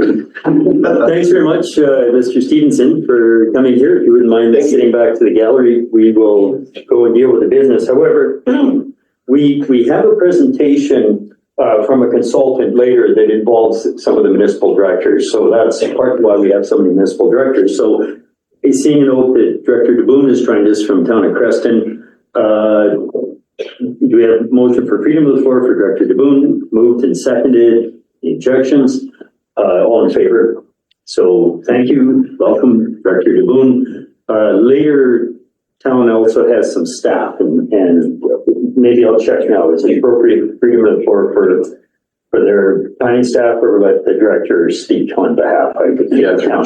He's here. I think it'd be appropriate for the director to speak on behalf of them. Yeah, okay, so we'll go that way. So back to the item we're on 7.4, we have staff recommendations, go to first and second reading and a second recommendation. The first recommendation. Cunningham moves first recommendation. I have a second discussion. Seeing none, all in favor. So that's to move to public hearing. The second recommendation, Director Cunningham is named. So looking for someone else to move. Newell Watson, that he be authorized to chair the public hearing. Discussion. Seeing none, all in favor. So those two will both go to the board tomorrow. Again, thanks for being here, and we'll move from there. And that will go to a more complete public process because of the nature of this application as opposed to some of the early ones we saw. So Zach, I think you stay in the hot seat. It's not hot, is it? We'll move on to 7.5. I have a note here from Carly that Dan Pelagi may be available to answer questions. This is where you're in the room. Okay, please come on up. Thanks very much. I didn't get a chance to say hello earlier. So, okay, we're still in meeting. If you can have conversations outside, thanks. We are looking at a land use bylaw amendment, electoral area G. Recommendation similar to the last ones for second hearing, first and second reading by content referred to hearing, and then appointment of director to chair that meeting. Zach, do you want to give us the Coles notes, please? Sure, thank you. The purpose of this application is again to rezone and redesignate a piece of property in electoral area G. In this case, it would be, the proposal is to rezone from the general commercial zoning and land use designation to a country residential zoning and land use designation. Essentially, the property is already being used for residential purposes. There is no commercial activity on the property. Historically, it was used for different commercial endeavors. So the goal with this application is essentially to recognize an existing non-conforming single detached dwelling and to provide the property owner with the flexibility to construct an accessory dwelling unit in the future and in accordance with the accessory dwelling unit regulations in the electoral area G land use bylaw. Thank you, Zach. So if there's anything you wanted to add to your application, or if not, you just want to respond to questions, the floor is yours. I can just respond to questions because it basically outlines what I'm looking at. Already, I'm going to ask the first question. Usually I wait to the end because on some of my construction projects, we'd sourced rock out of Area G. Was yours the site where we used to get that wonderful, you could, from brown to a range of colors? Were you a source of that rock for fireplaces and walls? I guess it was called the Rock Farm. Okay. But I'm paying it. Okay, just my personal curiosity, because the masons who worked with that stone liked it. It was good quality product. Yeah, I still have some around. Yeah. Okay. The property, but no. Ancient history. Questions from the committee for the applicant? Nobody in chat? No questions online? My assistant who checks chat for me has stepped out of, no, I don't see any, and nobody in the room has questions on this application. Again, maybe fairly straightforward and complete. Yes. Thank you for being here and available. If you wouldn't mind stepping back to the gallery, we'll go to the business of the recommendations. Director Cunningham. That's all of the recommendation. The recommendation, first and second reading, and refer to public hearing. Do we have second? Newell, discussion? Seeing none, all in favor? So that is carried, goes tomorrow. Does someone want to move Newell that Cunningham be appointed to chair, seconded by, keep looking at Hewitt, seconded by Watson? Let's turn our name tags over. Discussion? Seeing none, all in favor. So that will proceed to board tomorrow, and then staff will manage the public hearing from then. Zach, you have one more item. 7.6 zoning bylaw amendment. Again, tag them Shell. We do have the applicant here. Lucas Armstrong and Cam Robertson. Are both of you here now? They're both here. If you wanted to come and sit at the table, we'll, same as the others, we will let Zach give an overview and then go to the elaboration. So this is a recommendation. Go to first and second reading on a bylaw, and I will note this one is not followed in the agenda, is not followed by a recommendation for public hearing. And Zach, if you could explain that, and I believe Director Newell would have had a conversation around that, but maybe we'll start there. Your Coles notes, and then why this particular one does not have a public hearing reference. Thank you, Chair Jackman. So yeah, to kind of provide an overview of the application first, the purpose of the rezoning application is to rezone the property from the neighborhood commercial zone to the general commercial zone. And the reason that is required in this case is because the current C1 zone, the neighborhood commercial zone, limits the maximum commercial gross floor area to 500 meters square, and the proposed addition that's being considered through both this application and an associated development permit application is to construct an addition to the existing commercial building that would take it to a maximum gross floor area of 657 square meters. So this zoning regulation limiting the commercial floor area to 500 meters square is essentially a density regulation as it specifies the maximum area for a category of uses in the zoning bylaw, rather than simply limiting the overall size of a building. So that is why the rezoning is required, because it's associated with a use, whereas most building size regulations can be addressed through development variance permits. This one has to go through this rezoning process. The reason why a public hearing is being waived, and that process has already started, as it does need to be done before first reading,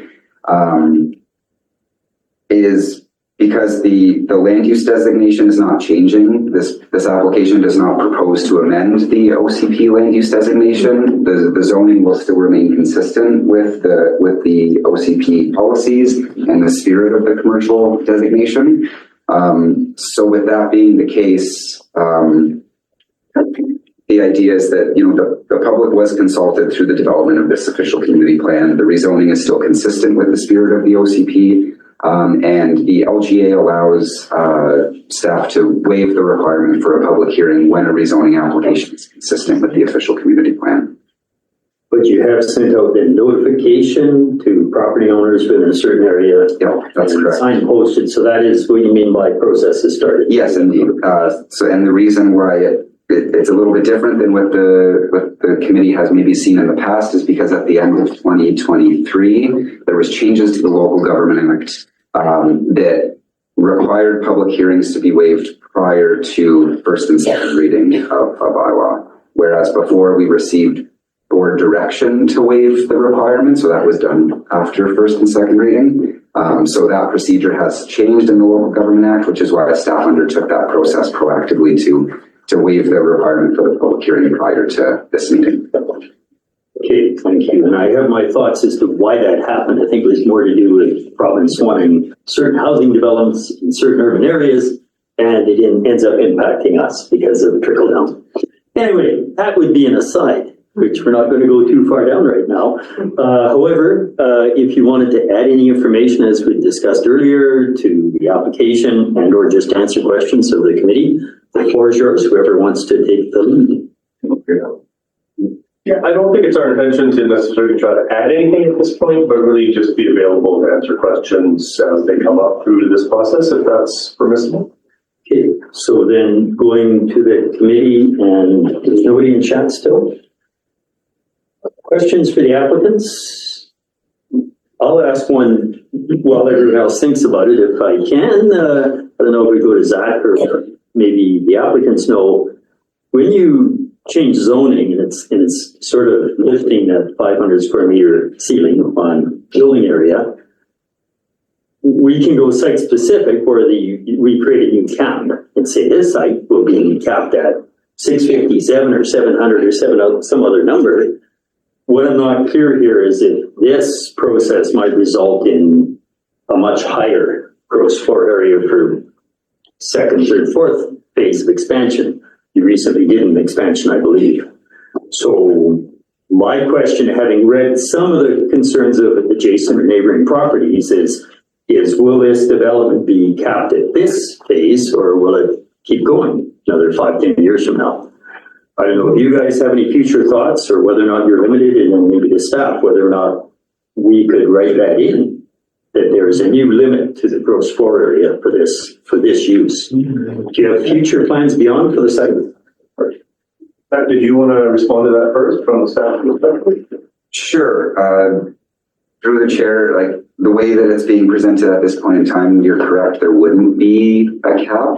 That could be done in different ways. It could be done by either, I think it was mentioned in the form of a site-specific zone that, would specify, for example, that 657 square meters being the new maximum commercial gross floor area. The uses and the size could also perhaps be addressed through a restrictive covenant that's registered on the property to try and hone down that zone to exactly what the applicants are proposing. It's something that we had that I had mentioned to them that might come up in the future. I appreciate that you did raise the comments from the public, because I just did want to make a note that I did receive one more submission late yesterday, so wasn't able to add it to the agenda. But just for everyone's clarity, there was the 2 that were included in my staff report, and there was one other letter from a surrounding landowner.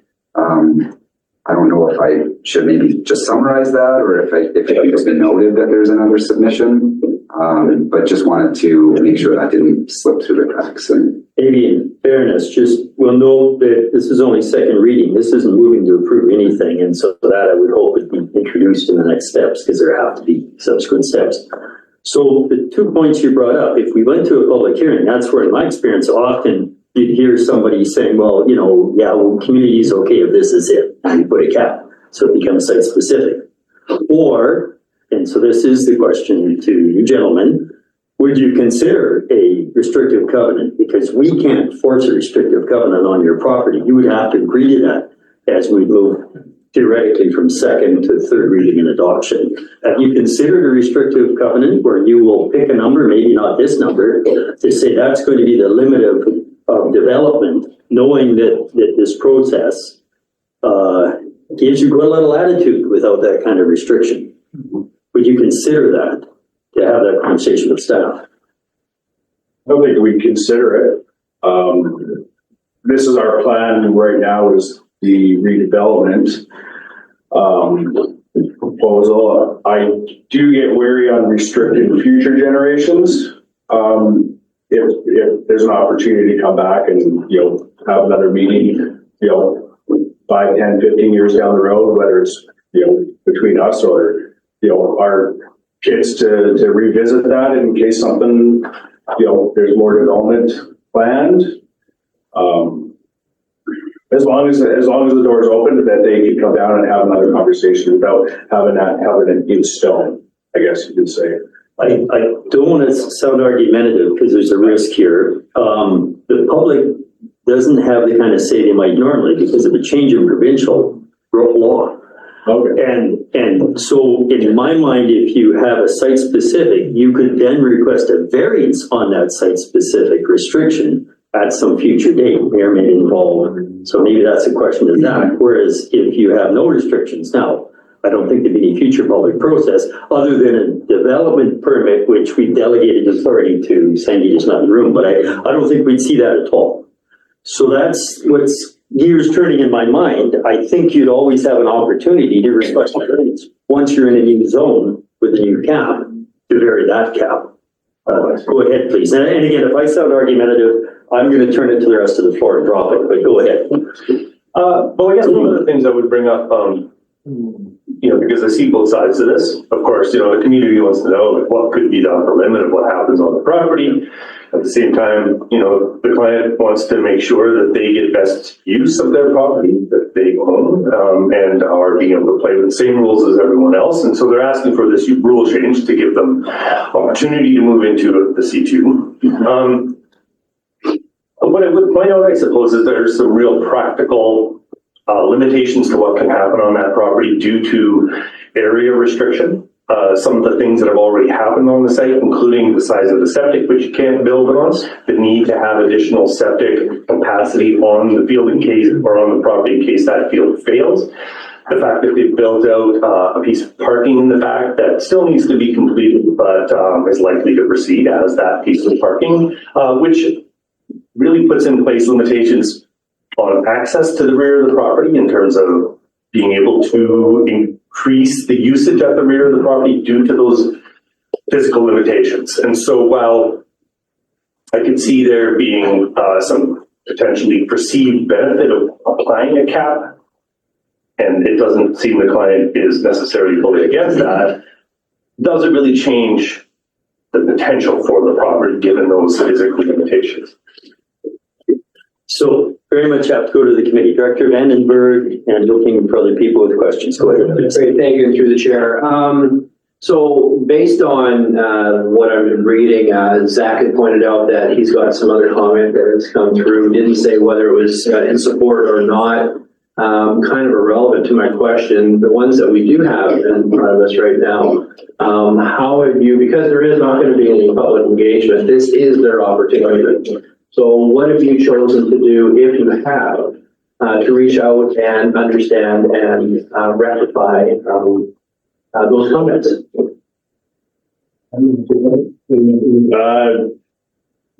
Is there a specific comment you're referring to, or just the general list? Well, I only have two. There's three now. There's two letters, I guess, of opposition. No, generally speaking, I think the process that I want to hear from you is that, in fact, that it is important for you to address it. And I'm not hearing anything in the report to that nature. I'm giving you an opportunity to tell me if those comments are important to you.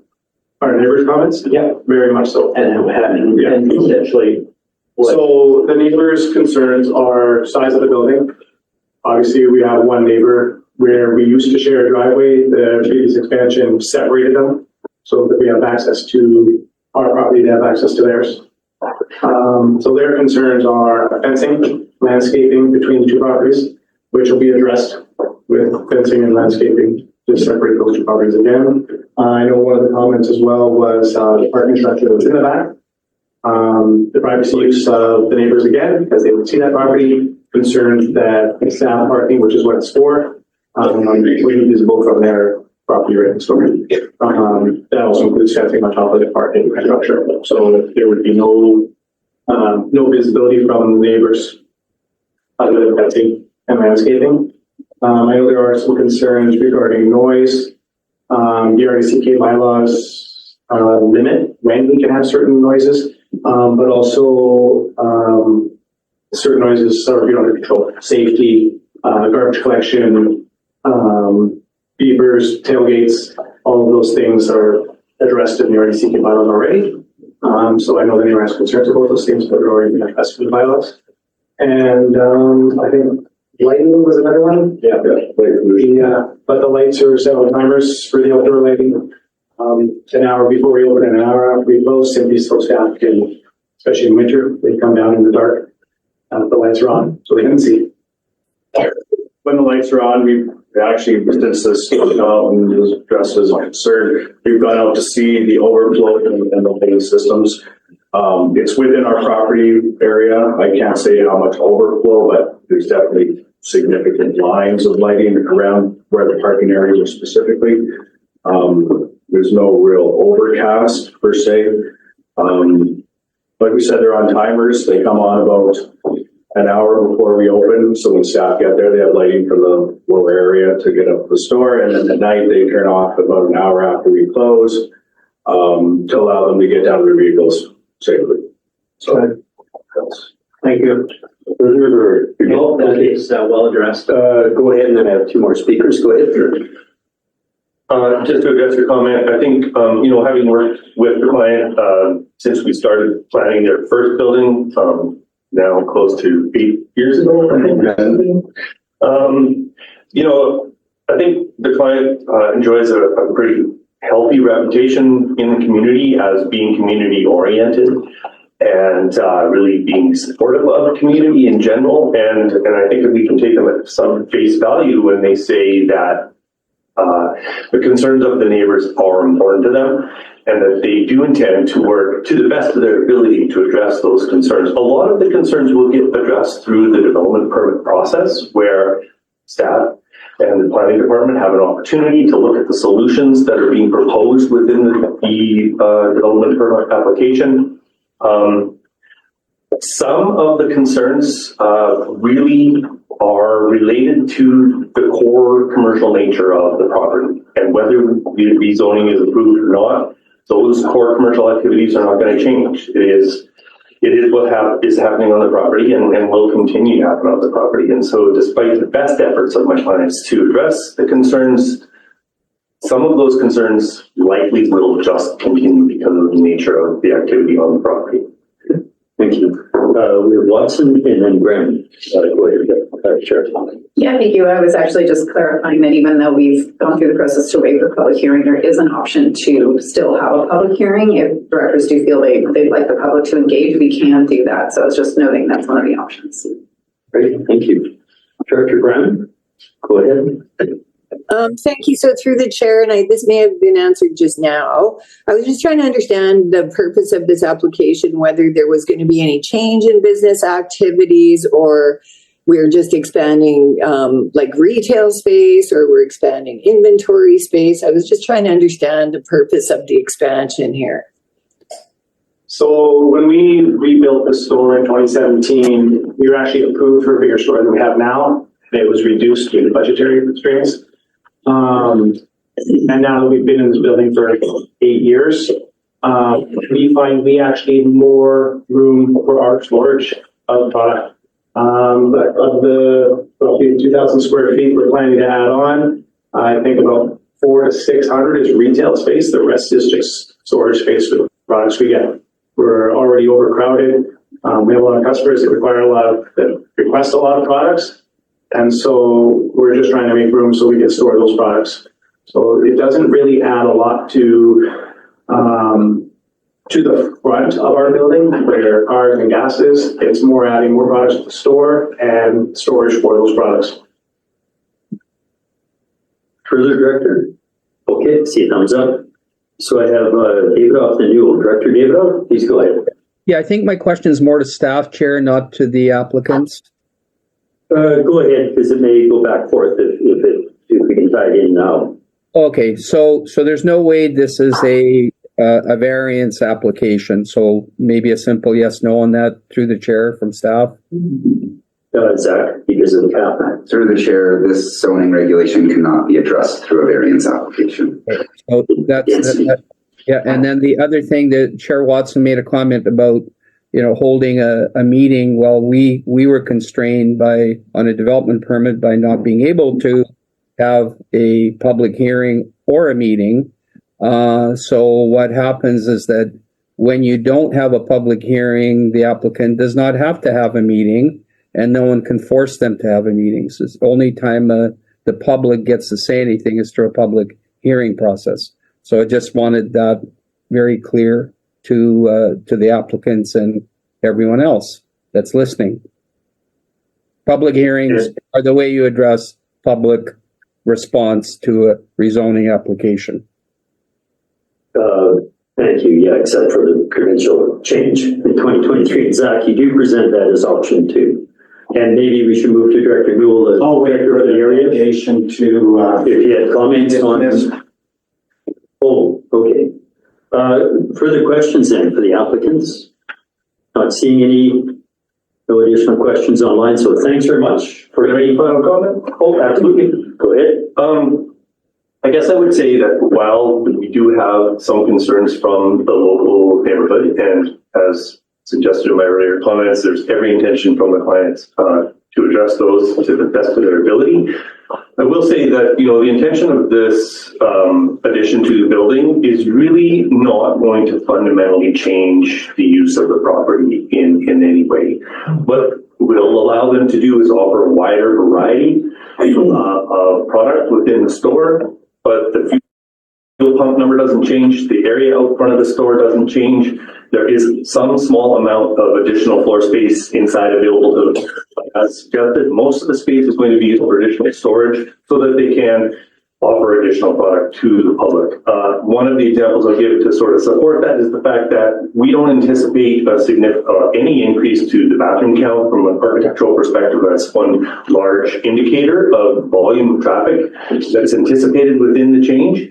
And we don't expect there to be a change to the bathroom count, which is significantly a signal that we don't see a change in the volume of traffic within the store. Really, it's just an additional product being offered. And so, I guess the overall impact to both the property and the neighborhood should almost be negligible, really, other than, of course, the construction process. Okay, thanks very much. If you don't mind stepping back to the gallery, we'll move to Director Newell. Move your first recommendation. Move on for the recommendation on the agenda. Do we have a second? New recommendation on the agenda. Paul seconds that. Discussion on the recommendation. I better go back. I don't see anybody on chat. Nobody on chat, nobody with hands raised, nobody with comments here. So then, see no further discussion on the recommendation. All in favor, first and second reading. Opposed? Those are just late hands coming down. So that is carried, and that will go to board tomorrow, first and second reading. Thank you very much. We are going now to 7.7. Break time? Yeah, that may be a good suggestion. Sure. Then we'll do 7.7 and then our visiting delegation after that. So I don't know if we want to let the delegation have 15 to 20 minutes before we get to that. So let's come back. Let's give enough time to get up and stretch. Let's come back at 11:05. We'll get going. We'll jump right into the delegation. It's just we're going to see more of that. Yes, but yeah, but. Well, maybe 15 minutes or 10 minutes. Might be enough. Mostly, great job. But who am I to predict what's on? So that sounds like 30, so Or maybe a little, maybe a little sooner because. Yeah, so this was. I mean, I hope it's not 30 because an hour will make it. Yeah, We did this trying to give them more time. but let's ask them to be ready to see where we're at.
Okay, thank you. We're calling the meeting back to order. It's 11:05. We have quite a bit of business to continue, so I'd like if people could discontinue their conversation, please, and sit down, we'll move ahead. Anyways, so we left off at item 7.7 on the agenda. We had noted that this going to third reading does not require this committee to take action. It requires the board to take action next. So CEO Horn, who's not sitting behind me right now, has stated that the appropriate action now would be to refer this matter to the board as is, but also to ensure that we include the report on the public hearing results, so that board members will have a little more fulsome understanding of how we got this far. So moved, Chair. So moved. Denary, aye. Okay, area I, and thank you. Yes, it is in your area. This is TSL development. So move that this item be referred to board along with a complete report with a second for that. Off. So I only right now I want to talk about, is there anything we missed in respecting Director Newell being very conscientious on this kind of thing? All we need is what's here and the results to be referred to the board. Hopefully the entire board, there's a little bit of reading there, will feel that they've had a chance to come up to speed, but we'll deal with that tomorrow, or Chair Watson gets to deal with that tomorrow. So I think that's all we need to discuss. Nothing missed on the propriety of referral. So given that, all in favor of referral of the entire matter? Yeah, sorry. Director Davidoff, well, that is carried. Director Davidoff, follow-up comment quickly? Yeah, just a comment. So in a situation like this, like normally we would be moving these things, recommending, and then it will go to board. So do delegations get an opportunity to present at the board then, instead of presenting at RAC, if there is a delegation that wants to present or not? Through the No, I chair? don't believe so. We're beyond that point. Yeah. After the public hearing, we should not be receiving new information. Exactly. Until it goes to board, and that's why we're not discussing it here. Yeah, and that's what I wanted. We don't receive any information after public hearing, no parking lot conversations, nobody trying to email the director the next day. So I think we're on good ground here. Just go to the board. Chair, that's what I wanted to clarify and make super clear. Okay, thank you for just highlighting that, Director Davidoff. Okay, so we had, when we moved the agenda, we had reordered the agenda so that we are now at public time at 11:08. And we have people in the room and quite a few people online. So what I'd like to do, if you're online, you could put your name in chat if you have a question you want to ask of this committee. And otherwise, we'll start with people in the room. So does anybody have a question for this committee from the gallery today or the press? We're not the media. Yeah, well, sorry, yeah, in general, does anybody have a question for the committee? It's not so much a question. Can you state your name, please? Jeff Perlman. Yep. And it's with respect to the Blackmore application that went for the non-agricultural use land use submission. First of all, we did come up from questions. We wanted to spend its whole time here and listen to the entire process. And I'm speaking for myself here, but I think I'll be speaking for the entire group to say that we truly thank the thoughtful analysis and detailed analysis that went on with this submission and request. There's a couple points that I did want to clarify, just so that the committee understands sort of the scope and what took place. Yeah, hopefully though you're leading to a question and you have a couple of minutes. I'm not leading I'll lead to a question. One is that I'd like to just reaffirm that there was no consultation that took place between the applicant and the committee. So that's something that I would like to make clear and have that documented. The question that I have is going forward with this process. We were quite surprised when this first came up. It just kind of sprung upon us, and we seemed like we were on our heels for the entire process that led up to today. Is there a mechanism going forward where ALR-related requests can actually be communicated to the impacted and adjacent stakeholders so that we're confident that we're engaged and we can actively participate in a meaningful way in this process. As Sadie indicated, is the current rules or bylaws or process don't have that mechanism in there. And my question is to this committee is, can amendments be made to have that happen so that we know that as things come along, as they do, that we can be actively engaged? And I'll leave it at that. So it's a pretty fair question. I'm going to take a stab at it. That this isn't our application per se. This is the application to the commission, and they refer it to us. And they let us and staff that you're paying on your property taxes do a lot of work. But we have limitations in that process. It's not fully our process. Interestingly, they also, because they every 2 years go back through how the Agricultural Land Act has changed. Every couple of years, the rules have changed and the process has changed. So currently, we can stop something that they say, okay, we've done enough work, they're not looking at it anymore, or we can put it back to them with or without comment. I think that came up. So this is just a little narrow sliver. We have the tools and the process in our temporary use, or if they wanted to go to rezoning for industrial, we have all those provided we're zoned. We have a lot of tools, but this isn't the time for us to exercise those tools. Now, staff could provide you with your, I don't know if it's Ian is still the Agricultural Land Commission rep out of Creston Valley, but we've had for many years a rep in the valley. You know, with someone else who's Director Tierney Roger, you might know, who is the ALC rep in the valley. That might be the person to talk to, as to feed that conversation into the chair and CEO of the Agricultural Land Commission. That this referral process is awkward and cumbersome for our staff and a little bit trying for us to wrap our heads around. But I would almost start there. And I will bet you within 2 years, you're going to see another revision to their process and procedures, whether it's on the sides of houses or all the different things that have changed over the years. I don't know if there's anything critical I've missed to answer that. Is that good enough? Just as a gentleman, it was good to know that the temporary land use process would capture us. That would be another step. Through another step. However, we think it's important that the impacted stakeholder groups are engaged in a thoughtful, meaningful way from the start. And so if there was some way to be able to influence that, I will definitely look at that. I think the entire committee and the board as a whole would agree with you. And we have brought up from time to time, it'd be nice to sit down with the head of the commission. We haven't had a face-to-face good conversation for a few years. Thanks for the question. Thank you. Any other questions from the room? And, sorry, I didn't go back online. There's nobody online that signaled a question. I did reach out to the one gentleman and I did not see him come back. Okay, because we had, I see, Harry Cote. There was a very lengthy question. Excuse me, can I just? Go ahead. Come on up, please. Could you state your name?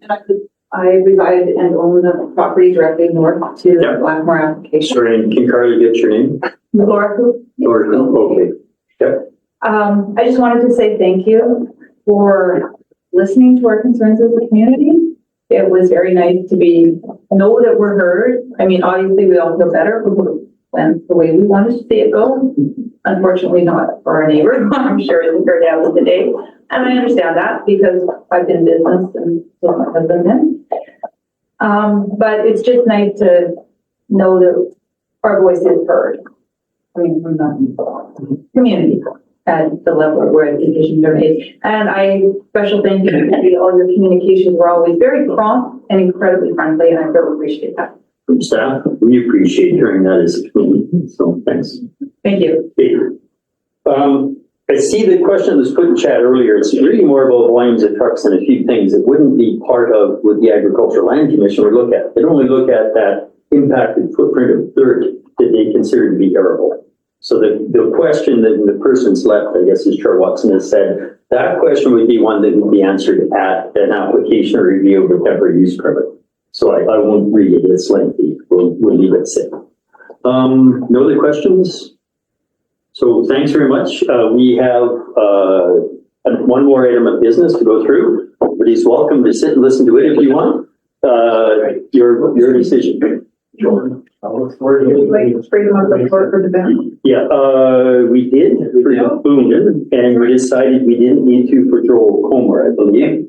So that would be the process here. Director DeBoon, if Manager Comer is still on the line, I don't know if you're in the same room. But normally we wouldn't have a lot of staff with freedom on the floor, but perhaps Joel could email you if he needed to bring a point up. So we have a little bit of introduction from staff. This is a interesting process. It's an analysis, part of a much bigger potential project. So we have staff who will provide us the introduction, and then we have our consultants online who will do an introduction of who they are and what they are hoping to do. And then from there, we will have a little bit of a conversation for 40, 45 minutes. So please go ahead. Thank you, Chair. So as the committee members know, our consulting team will be providing an overview of the Regional Growth Planning Analysis Project this morning. And I really just wanted to provide a brief introduction to hopefully connect some of the dots about how the regional district got here before I hand the presentation over. Next slide, please, Carly. So just a quick recap. Back in 2023, the board directed staff to work on an application and submit it to the UBCM's Complete Communities Program for Growth Management Planning. Also in 2023, the board adopted its strategic plan for its term, which included 8 strategic priorities. And so relevant priorities to this project include regional approach to growth, developing relationships and partnerships, and service delivery in a fiscally responsible manner. In response to this, in 2024, the UBCM Complete Communities Program funding application was submitted by the regional district and then awarded by the UBCM. And this summer, the RDCK entered into a consulting services agreement to start the work. Next slide, Carly. So just to remind the directors, this is a collaborative partnership. And this is just an overview of our entire project team. The regional district is working with 7 of our municipal partners, many of which are on the virtual meeting here today on the call. We have Castlegar, Creston, Caslow, Nakusp, Nelson, Salmo, and Slocan. Of course, also on the project team are our consultants, who are a diverse team of experts led by Licker Geospatial Consulting. And so now I just really want to turn over the next part of our presentation to Licker Geospatial's Consulting Project Manager, Afi Ibrahimi, and from Modus, who are experts in engagement, Patrick Oystrick, to provide our project overview. So thank you. Yeah, and you have those slides as well, Carly, there? Yeah, I can share them. Okay, so yeah, whoever wants to lead off, please go ahead. Thanks, everybody. Really appreciate you having us. Should I share my screen or will they be pulled up on your side? What's easier? It's easier if I can do it either way. Either way, but do you have it ready? Carly, if you want to just put it up and then you can just ask her to go to the next slide, if that's okay. Sure. Yeah, that's no problem. Sure, while we're doing that, can we just clarify for Director Maine Silverton the process? Yeah, the only one Chair, doing on are Castlegar Nelson. The only member municipalities that are not participating in this project are the Village of New Denver and Silverton. Not participating. Okay, there you go. And our Castlegar and Nelson are involved. Correct. Oh, okay. Thank you. I didn't quite realize that. Great. Thanks for having us. This is a technicality. If I could please, even if it's to view the screen, you should actually be sitting in the gallery, not at the board. Sure. You're not. I just want to get. You're not staff. Or anything. I don't want to sound too rude, but just in case I ask you a question, back to you, Afi, please go ahead. Great. Thank you so much. All right. So thanks to Stephanie for the quick introduction there. Yeah, we're really excited to be here and introduce ourselves and the project to you folks. So the project is the Regional Growth Planning Analysis Project. If we could go to just the next slide there. Like Stephanie mentioned, this is a collaborative effort between the RDCK electoral areas and the 7-member municipalities. We can just go to the next slide there. I don't want to rehash too much of what Stephanie said. So I can introduce you to our project team. My name is Afi. I am a GIS analyst at Licker Geospatial Consulting. For this project, I'm also acting as project manager. And the rest of my team, Aaron Licker, who is my colleague and principal at Licker Geospatial, is also in attendance. Not in attendance, but will be supporting on this project is Russell Prentice. He is a spatial modeler and also a GIS analyst. And I believe my other colleague, Camille Gay, is also here and in attendance. And if we could go to the next slide, that would be great. Along with Licker Geospatial, we have our good colleagues at Modus Planning, Design and Engagement. I can just hand it right over to Patrick to introduce his team. Thanks a lot, Afi and Stephanie, for the introduction. So my name is Patrick Oistrakh. I'm a senior planner with Modus Planning, Design and Engagement. Thrilled to be working on this project and alongside my colleagues, Aslan Nursady, who's in on this meeting as well. He's a planner and engagement specialist with us, as well as our colleague Serena Yang, planning and engagement support. So our team has worked extensively with Licker Geospatial on many regional district projects, and yeah, we're excited to be working for the first time in the Central Kootenays. Thanks, Patrick.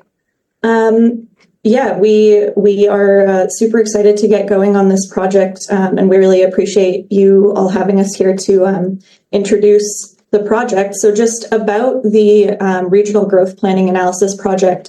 Like Stephanie mentioned, the Regional Growth Planning Analysis Project, sorry, a bit of a mouthful, is being carried out under the umbrella of the Complete Communities project. And this is a grant that has been awarded to the RDCK by the Union of BC Municipalities.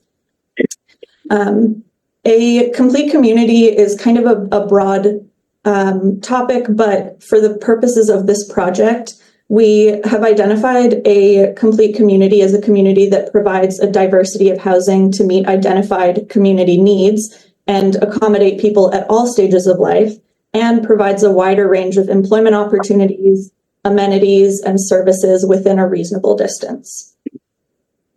So we can just go to the next slide there. So the Complete Communities project has kind of 4 lenses that it asks you to analyze. These 4 lenses are housing, daily needs, transportation, and infrastructure. And each of these kind of has its own little definition of what makes it complete. So the housing lens, what would be considered a complete view of housing would be, taking a look at the quality and availability of housing and including affordable options and different choices that meet different residents' needs. So meeting people's needs across the spectrum of housing. For daily needs, we would consider how easily residents can access jobs, access important city facilities, and access services using sustainable transportation or any transportation that, is sustainable and comfortable to them. Daily needs is a bit of a broad topic as well, but generally, like we mentioned here, this would include things like jobs, health facilities could be one of them, groceries, parks, daycares, schools, anything really that is something you'd be accessing consistently, and the comfort and access of that service is kind of central to your well-being and comfort. The third lens is transportation. So transportation completeness, I guess, in this lens is viewed as kind of reducing greenhouse gas emissions by encouraging sustainable and active transportation methods and ensuring that transportation infrastructure meets the needs of residents. This generally would mean that people have a choice in the transportation they're taking, whether that means reducing transportation or allowing for alternate modes of transport. And the last lens here is infrastructure. So in this context, infrastructure generally will mean water, sewer, storm infrastructure. And in a complete communities context, sustainable infrastructure will consider costs over time and whether they're effectively meeting community needs. So we want to ensure essentially efficient use of infrastructure. So yeah, those are the four community lenses there, complete community lenses. I think we can go to the next slide here. All right, so about the complete communities framework and what we're doing here. So what I just went over is kind of, I guess, a broader view of a complete community, both in how the Union of BC Municipalities defines it and kind of theoretically. But what we're doing with this project specifically, kind of drilling down into the project itself, is that we are going to be assessing growth management in all of the electoral areas, as well as the 7 partnering municipalities. Meaning this assessment, this study covers the entire region. We're not specifically, leaving any little bits out or anything like that. It encompasses the whole area. The goal is to support the RDCK in better addressing residents' daily transportation and housing needs while ensuring that any expansion of services and infrastructure is in line with community development goals. So essentially, we're just trying to do a study in advance of any growth or changes that happen in the region and ensuring that any growth moving forward addresses residents' needs and makes sure that servicing and infrastructure is kind of happening sustainably, both cost and environment sustainably. Yeah, I think we can go to the next slide and I can hand it over to Patrick.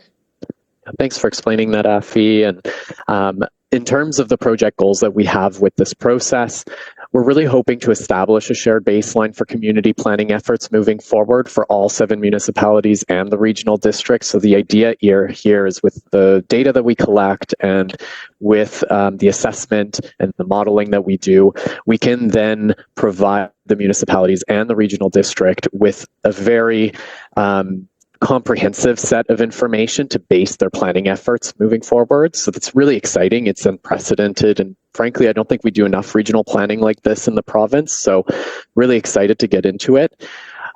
It'll also help us understand the current environmental, infrastructure, and demographic and policy context within the regional district. So what's changing? Why is it changing? And how can we ensure that we're leveraging that change to essentially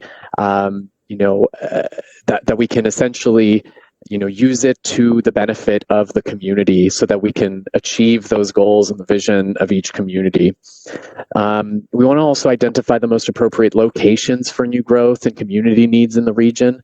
That's through technical analysis, but also through community engagement results. So we're not just using data and running it through the model. We'll also be using community engagement in the first phase and in the second phase to supplement and complement that data. So we're using both qualitative and quantitative methods.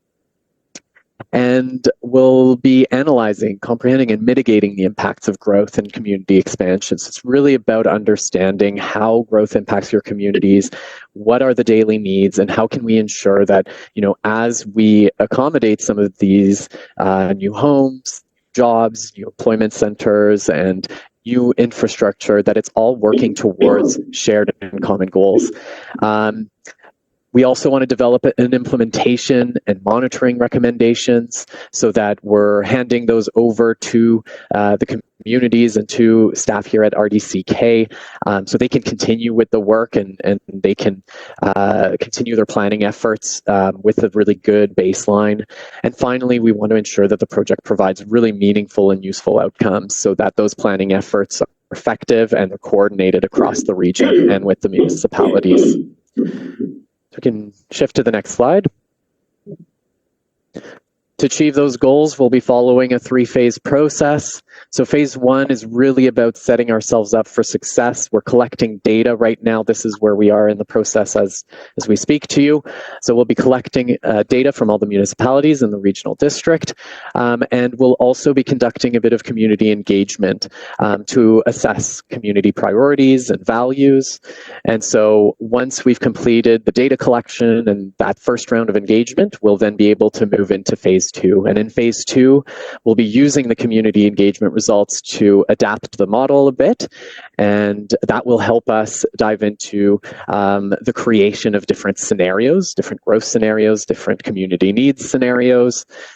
We'll assess those scenarios, we'll model them, and then we'll bring that back to the community in a set of community workshops with interest holders. So those interest holders can be community organizations, advisory committees, and a whole range of other groups that have, a stake in the way that the community changes. Finally, in phase 3, we'll report back on everything that we've heard, and we'll provide some implementation and monitoring recommendations and a final report that we can then push out into the communities. So moving into the next slide. In terms of the actual engagement, which, as I mentioned, is really meant to supplement and complement the data collection and the modeling, the technical analysis, essentially, that Liquor Geospatial will be doing. In phase 1, we'll be launching the process in a public way. So we'll have social media campaigns. We'll have an updated web page on all of the member municipalities' websites, as well as the RDCK website. We'll have infographics, and we're also contemplating creating videos as well to help inform the public about this process. The first phase activity is around an online survey, and so this survey is really intended to glean some insights on community values and priorities. We certainly aren't the experts of your local communities, but we love to dive into what people in your communities have to say about what they want for the future. And so we'll be using that feedback then to inform the phase 2 parts of this project. So in phase 2, we'll also be hosting virtual community workshops. And this is really to explore the benefits and drawbacks of the different scenarios that we'll be developing in that second phase. And finally, in phase 3, we'll just be closing out the project with some information out on the final report and some recommendations. So it's important to note we're not creating a plan here. We're really just setting the baseline for future planning efforts. Throughout all 3 phases, we intend to engage with First Nations. So we'll be reaching out to your local First Nations or that have rights and title over the area in the regional Kootenay or the regional district of the Central Kootenays, and engaging with them to hear if they have capacity, if they have the ability to work with us on this important project. The next slide, please. So I think that's all we have to say at this point. We're really keen to hear from you, from the directors, the elected officials across the region. It's really our intent to use as much of this input and feedback into the process so we can have some results and some outcomes that reflect, the community's desires and visions for the future. And really, I want to stress that this is an unprecedented opportunity here, and we're really excited to do this kind of regional planning at this scale. So with that, we'll open it up for discussion. Thank you. Hey, thanks very much for that introduction. And just, in theory, we close at 12. We may or may not close at noon. Got a lot of business this morning to go through, a lot of land use applications, and we didn't want to hold up because they need to go ahead. And so we got 20, 25 minutes right now. I see 10 or more hands raised for questions. One suggestion is we might go around the table, and if people want to pass, I might just end up having to do that. Pass people and going to pass, go ahead. If we have 10 people at 2 minutes each, we will run through 20 minutes. So I don't know if we can have a lot of back and forth, but I'm going to start. Take a little bit of privilege as chair. That'll mean you guys can punt me next month if you think I talk too long here. I appreciate you've tried to outline what a complete community is. I think, though, you'll find once you dig into rural areas, and I don't know the depth of your experience, you might find that some communities already feel they are complete. In terms of amenities or access, they might have retail, food, liquor, gas, propane, building supplies, general store, all community beach trails for hiking, biking, sledding. They might have a troupe of actors locally. They may not have an opera house, so. And more. And if you go with 15 minutes vehicle travel, you might find they have, and I'm thinking of one community in Area 8, they have access to 2 golf courses, half a dozen or more restaurants, other personal services businesses, 3 to 4 boat launches, depending quite how far they go, a curling rink, a ball field, a well-maintained soccer pitch, a large regional park. Our communities are complete in the minds of many, and where they may have gaps, they're willing to travel to fill those gaps. So I'm worried that if I look at wording like ensure any growth addresses residents' needs without understanding what people may think they need or don't need, and identify the most appropriate locations for growth, those could be highly triggering statements in conversations. And I just modeled my little rant here around Grey Creek. Because you may go to Grey Creek and they say, well, we're pretty complete, and we make up the difference as and when we need it. Yeah, it'd be nice to have a bus. We're working on it. So I know with interest you have engaged with First Nations. I'd start with First Nations. We have done it in Creston Valley and beyond's traditional use studies recently, and just having a quick conversation with staff. Instead of concentric circles around the town site where you can walk to this and this, whether it's a cultural, environmental habitation, subsistence, transportation, the values that you see in traditional use studies from Ktunaxa and Wet'suwet'en Indigenous nations. You don't see all the rings concentric in many places. I could tell you a few spots like Lower Goat where they are. But for thousands of years, they lived kind of the way we live. We have opportunistic hubs. We have a ring here and a ring there that overlap, and we're willing to move from one spot to another to satisfy those needs, as opposed to requiring that all of those rings and access are concentric and within a walking distance. So if you were to take 20 minutes from Grey Creek, you'd even find supported housing within that 20-minute envelope. So I want to make sure that you do enough discussion with public to understand whether or not we feel we have any gaps, and whether or not we think a complete community necessarily means that you would recommend identifying appropriate locations for growth, which can be triggering, versus identifying the odd opportunity here and there, no matter what the location is, even if it's not within walking distance. So probably said more than my 2 minutes, but I want us to get off to a good start, knowing how rural we are. And I will maybe just go around the table, because I did have initially, I saw hands from Watson, Davidoff, Pop-Up, Lockwood, Cunningham, Hewitt, Vandenberg. Let's just, Chair Watson, you want to say something for 2 minutes? Just to let them absorb our thoughts, and we'll go around the table as fast as we can. Sure, I'll try and be under 2 minutes. To the consultants, I represent Area D. It's the largest electoral area in the regional district. I have 24 unincorporated communities that take 4 hours to get from one end to the other. Out of those, there's 2 RDCK-owned water systems, 0 sewer systems. So this whole approach is very urban. And so I have concerns that I don't see how this is relevant to our rural areas. I would like to know, first of all, when you'll be engaging directors directly to understand the context in a rural setting, because the framework you're using is urban-based, and it will be very applicable for many of our municipalities. My rural area, out of those 24 communities, have 1 zoned community, and they've been wanting zoning for quite some time. And so I have concerns that this process, while not your fault as consultants, is further delaying the process of even having appropriate land use regulations in place. So I don't have that. I don't have water systems. I don't have sewer systems. None of us do. So that's kind of synonymous. Storm systems, no, not at all. But we definitely have growth in inappropriate areas where people expect servicing that are impossible to provide. So I need us to really expand the approach to this, to not be urban in design, to really grasp a rural context in a mountainous geography where roads shut down all the time, landlines shut down all the time. They're worried about baseline servicing from landlines and being able to access the roads when they need to in emergency. So how this will address that, I do not know, but it raises a lot of flags for me, not for my municipal partners. Great for them, happy to see them get the work. I don't see how this will be relevant in a rural area. Let's try and see if we can run the gamut, Director Ewing, if you wish. Thank you, Chair. You addressed a lot of what I would have to say, and I was seeing that it was focused mainly on the housing component,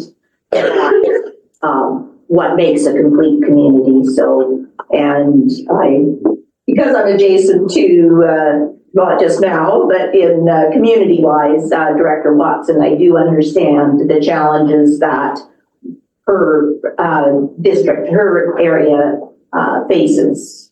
So that's it.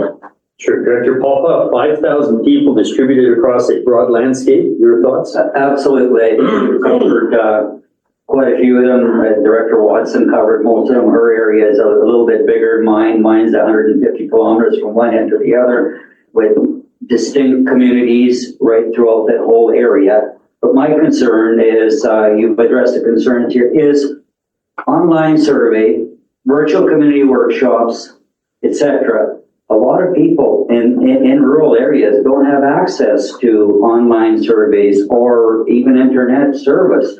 So the question would be to the team here is, are you going to be doing any public meetings or town hall meetings engagement? We did that zoning in the northern portion of Erie H. We had zoning 101 down in Hills, zoning 101 down in Denver, and participation from the community. This is what I'd like to see in the process, is have the community participate and not just online or virtual. And I don't want to sound unfair, but we have most of the board here, so we can just keep running. And if you could just note, maybe respond to the in-person aspect.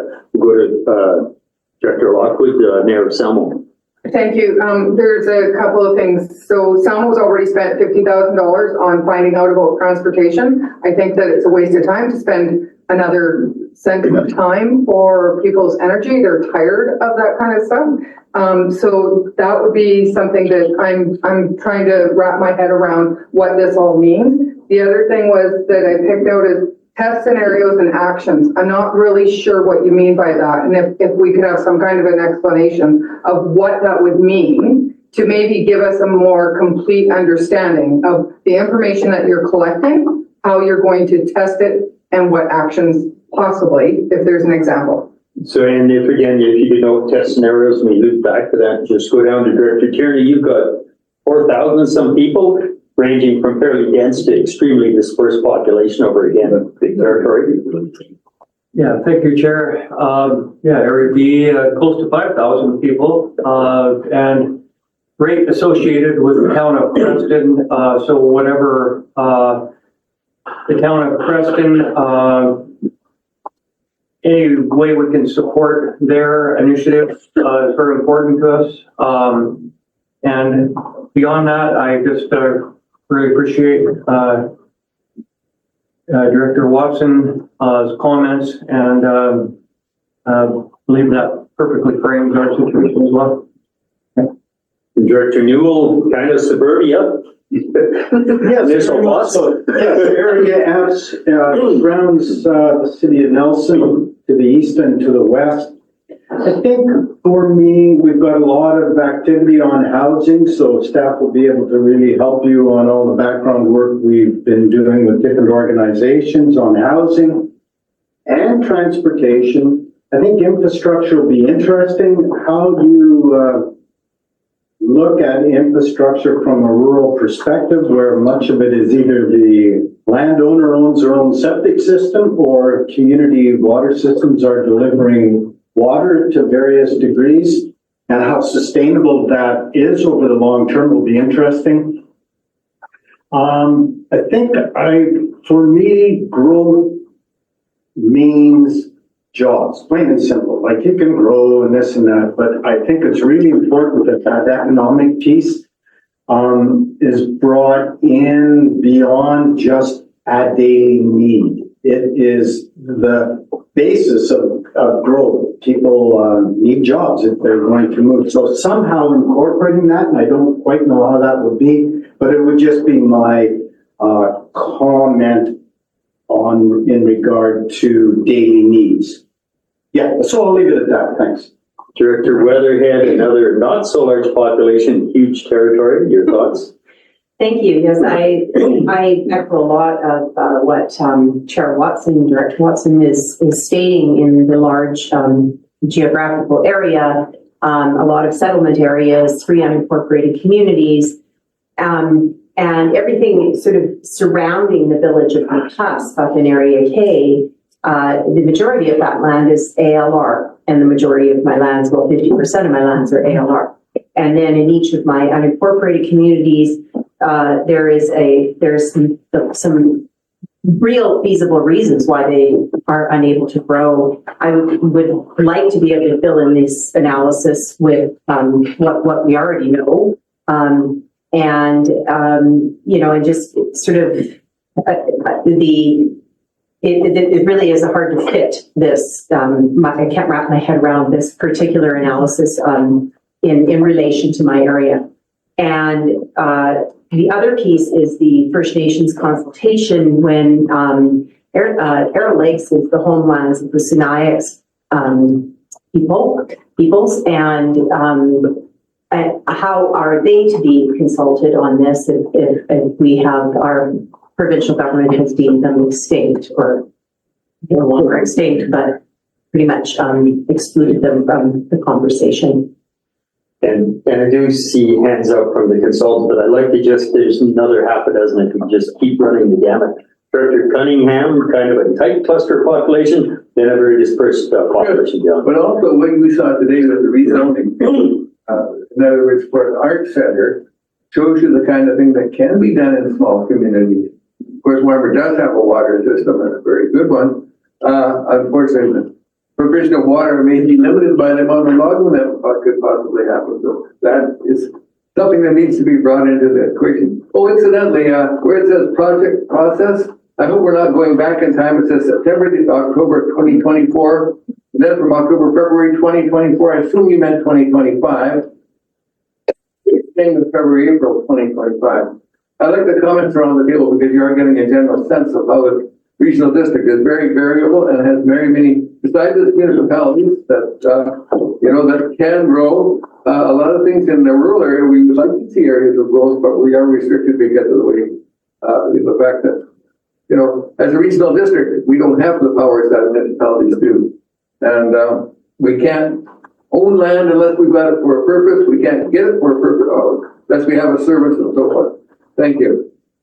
Thanks. So we'll jump one more in the room and then we'll go to our online committee members. Dr. Vandenberg, mostly farming and fairly productive and not a big population.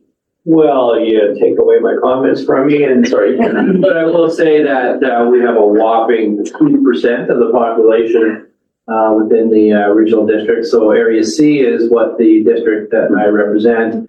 It's a sub-region of the town of Creston, very much integrated in that sense. We have over 7,000 hectares of land. We have a number of Indian Reserve partners within our community, 3 unincorporated as well. And we have the Kootenai River that supplies Kootenai Lake. And of course, that is our natural filtration and protection device within that area for us. I would echo a lot of the comments that have already been made by our rural directors. And it's important to note that I think sometimes when it comes to unincorporated and the lifestyles that we have, our biggest, I think in terms of the agriculture, it's the security of water for our agriculture and recreation. Those sorts of things become our priority. And not just for agriculture, the water, but potability for our residents in and around our area is what I could probably add to this conversation. Thank you. And then we have 5 of our directors, some committee members, and 2 municipal representatives. So I have the Boone, Davidoff, Graham, Hanegraaff, and Maine. If we can just run through those quick comments, and then we will kind of let the consultant grapple with what we just threw at them. Director DeBoon, please go ahead. Thank you, Chair. I think it's common to most of our areas that we have our agricultural land reserve, and Creston is one of the larger centers surrounded by agricultural land. One of our limiting factors in growth is just that. If we want to attract industry, we need a plan on how we are going to acquire the land that they need. we do not have large parcels of land that certain industries would be interested in. So in a growth strategy, we have to come up with some sort of idea and advice to our community how we can solve that problem and continue to attract growth. And I do believe there have been some industries that have looked at our area but could not find enough available land. And so it puts us in conflict with the agricultural land reserve. But we need to work on those strategies so that we can continue the growth that we need. And when we have a population in the valley of over 12,000 people, there are a lot of employable people that would benefit from more industry. So something to really consider on how we can address that. And appreciate the work you're doing. Thanks, Director Davidoff. Thoughts on out of the gate? Yeah, thank you, Chair. A lot of the comments that I wanted to make have been made, but we are just finishing our official community plan process in Area I, and it's taken 9 years, where we've addressed all these issues, where we've talked about all the things that you mentioned today. And the key thing is that, you know, with a population of 2,600 residents, it's the most compact area in the RDCK. And we also have 6 distinct communities in Area I. The city of Castlegar has just completed its official community plan. In our sub-region, only Area J is now left to complete their community plan. But I'm finding it hard to see how this process is going to add to what we've identified and what we've addressed in the city of Castlegar and Area I official community plans that are like just fresh. So that's a big question for me. Like, what's the value you're going to add through this process? Thanks, Director. Director Graham? Thank you. I'm Director Graham from Area E. So I have a part of my area is right next to Nelson. And then another part of my area is on the other side of Area F. So I'm a little bit spread out. I've got a few different communities, 2 of which are only accessible by ferry. They have no bus service. There's no daycare whatsoever in my area. And we have a very large cohort of seniors, which has sort of been addressed. So I am echoing a lot of what's being said. I have a concern with your timing because we are also doing a recreation study, a campus review of Rec 5 at the exact same time, which I think will be confusing and over engaging to my area residents. And lastly, I just have some concerns with your project process in terms of your phase 1 being prepare and data collection for September and October, and it's halfway through October.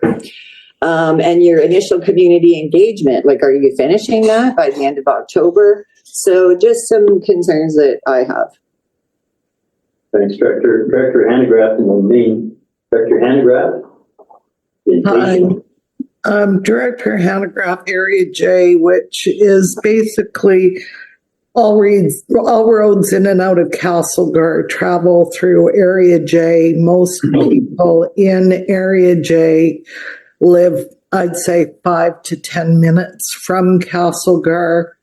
We've had a lot of new housing, particularly in the area called Udashenia, which, I don't know, depending on which report you read, it's either the most new housing starts for a community of this size in the province or the country. I've heard too many reports on that kind of stuff. Safe to say we've had a lot of housing growth, a lot of new people in the area, not a lot of new infrastructure. We have one sort of outlier that's only available by a logging road. It's a bit scary getting up there. I'd like to see, I look forward to having a discussion with you about how this will affect the residents of Area J. I'm not someone who I'm interested in seeing what you have to offer for Area J. I'm just going to say that, and I look forward to having that discussion with you.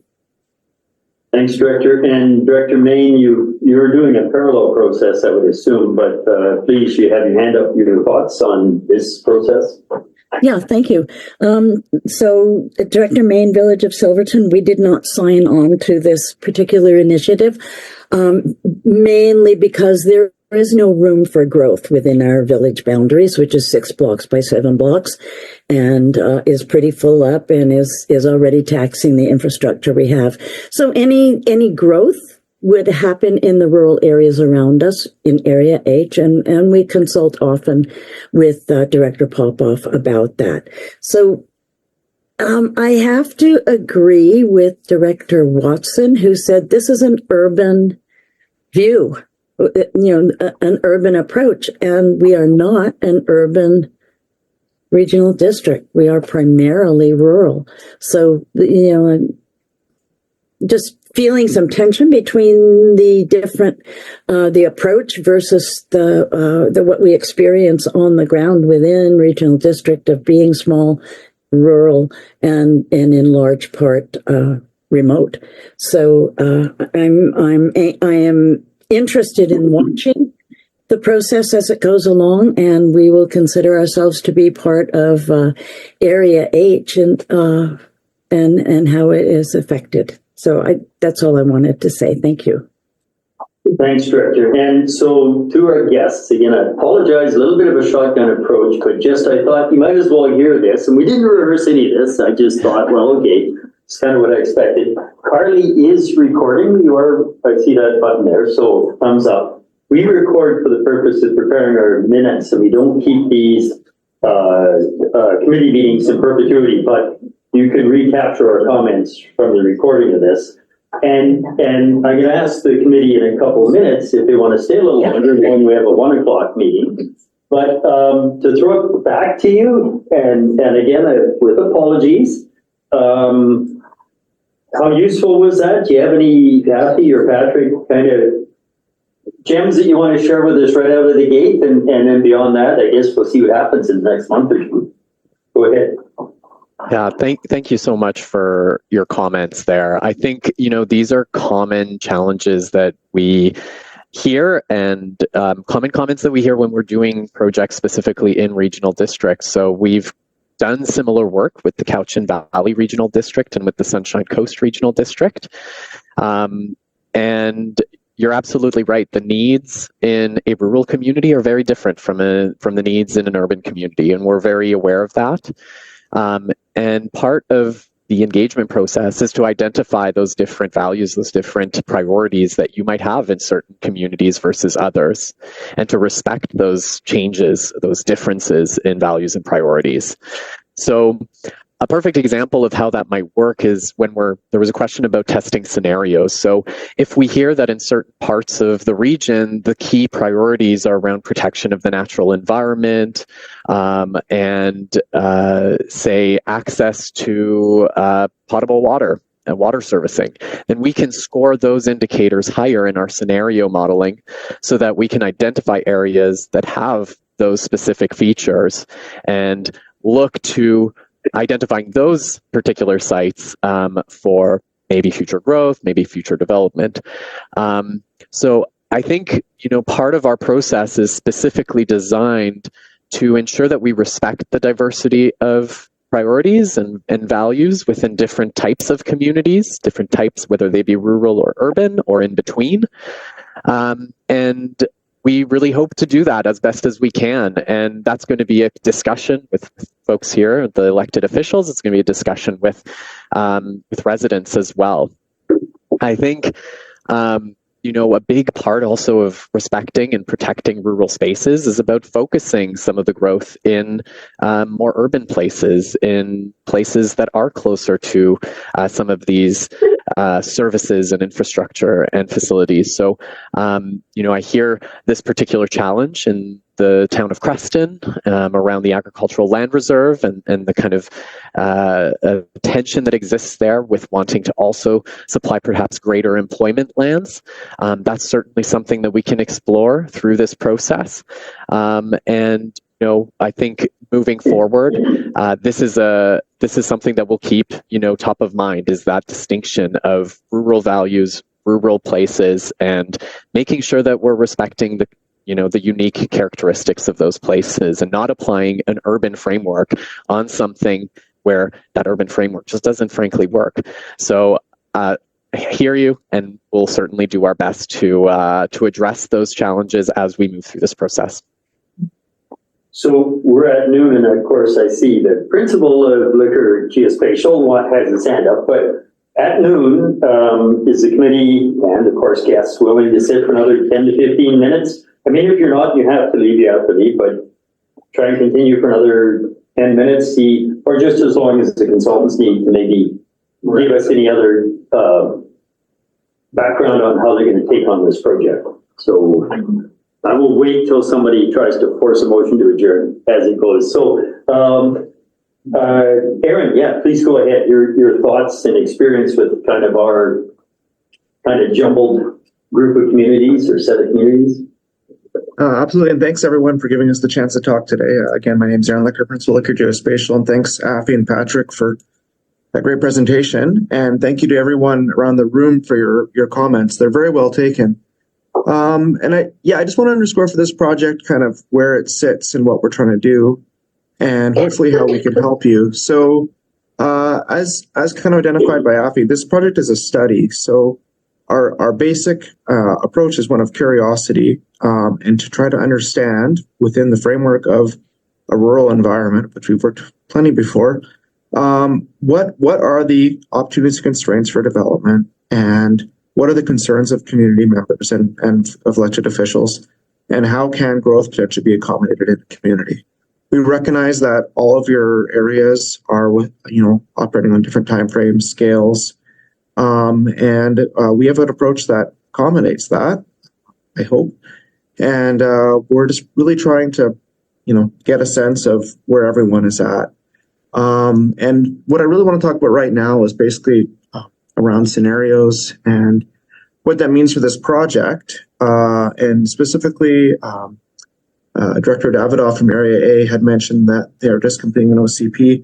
So we just completed a complete communities project for the CVRD, and it was the exact same situation. So CVRD had just finished, literally decades of planning to harmonize and then modernize their OCPs.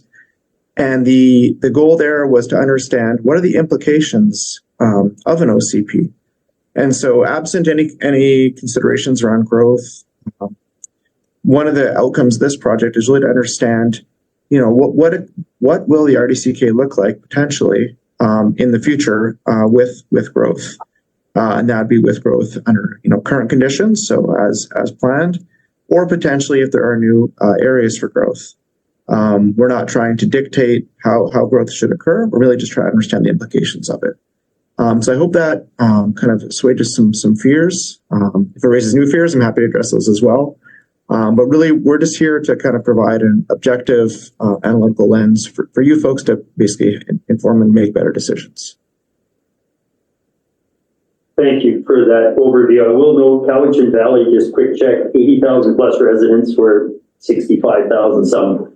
They're less than 3,500 square kilometers, and we're more than 22,000 square kilometers, and we have numerous linear constraints for access. So appreciate you've done Cowichan. I think you'll find we're pretty different when you look at how you get from A to B, especially if anything's 15 minutes. I didn't really want to go around the table a second time. I just wanted everybody to get a feeling, and then maybe to ask staff how we're going to interact. Like, I was curious, are we going to get staff, I assume we'll get a 30, 60, 90% completion kind of thing as you've gone through consultation and survey data, and we'd love to have a little snapshot of that, I'm sure, to see what the polling numbers are, percentage of respondents. So when are we going to see something next, I guess, whether it's from staff or the consultant? What should we expect? Because $300,000 is a lot of money. And I don't want residents to come to me like it's happened in the past and say, why did you look at that? That just made no sense. We're in the water line, I can't elaborate too much. We had a consultant look at a water line that would have gone 34 kilometers through rock. And guess what? It wasn't feasible or economical, so that was discarded as one of 4 or 5 options. So please make sure that constituents won't ask me later, why did you guys even look at that? That makes no sense. Like, we're not going to have non-market housing in our agenda, probably. But we have it in Rindale with 200 residents. What's next for us? When do we see how this is evolving? Thank you, Chair Jackman. When we brought the contract award to the board back in August, there was discussion around the board table, and I think it was yourself, Chair Jackman, that brought up interim reporting. And so right now we are just at the early phase of this project. We're in phase 1. We're crafting a work plan and engagement strategy, and certainly our entire consulting team is listening here today, and so we can incorporate the feedback received, and we heard that, and so we're right in the process of drafting that engagement strategy. The board is a part of that engagement, and I think at a bare minimum, as you've heard today from the consulting team, there's 3 main phases to this project. So right now, just off the top of my head, responding to your question, at least providing that type of reporting at the end of each phase. Although if we receive additional feedback at this meeting, we can tailor that feedback. But I heard comments loud and clear that there's some type of interim reporting, and maybe that's a report back to the Rural Affairs Committee or Regional Board just with updates on the process. But I'm open, and I'm sure the consulting team's open to learning what might work best for our elected officials here in this process. Yeah, we'll have to decide board or RAC later. Board probably, the trouble is if you presented it board with 15-minute kind of bracket around it, we couldn't have even expressed the amount that we expressed today to you within those constraints. So maybe it'll be a workshop, might be more appropriate. Now I see 3 hands right away, and I don't know if we want to go there, but I've seen Cunningham Watson and someone else's hand that went up. Oh, sorry, Vandenberg, that's right. I was actually first. No. Let's go Vandenberg, Cunningham, Watson. Really quick, capture a few thoughts and throw back to the insult. Go ahead. Thank you, through the chair. One of the things that have come up a number of times is the OCP and our OCP challenge, and the length of time that it takes. OCPs are pretty important on the rural side of things. Not really covered off in this scope. I'm wondering if the report would help to inform that in terms of suggestions, that sort of thing. And I'll leave it at that.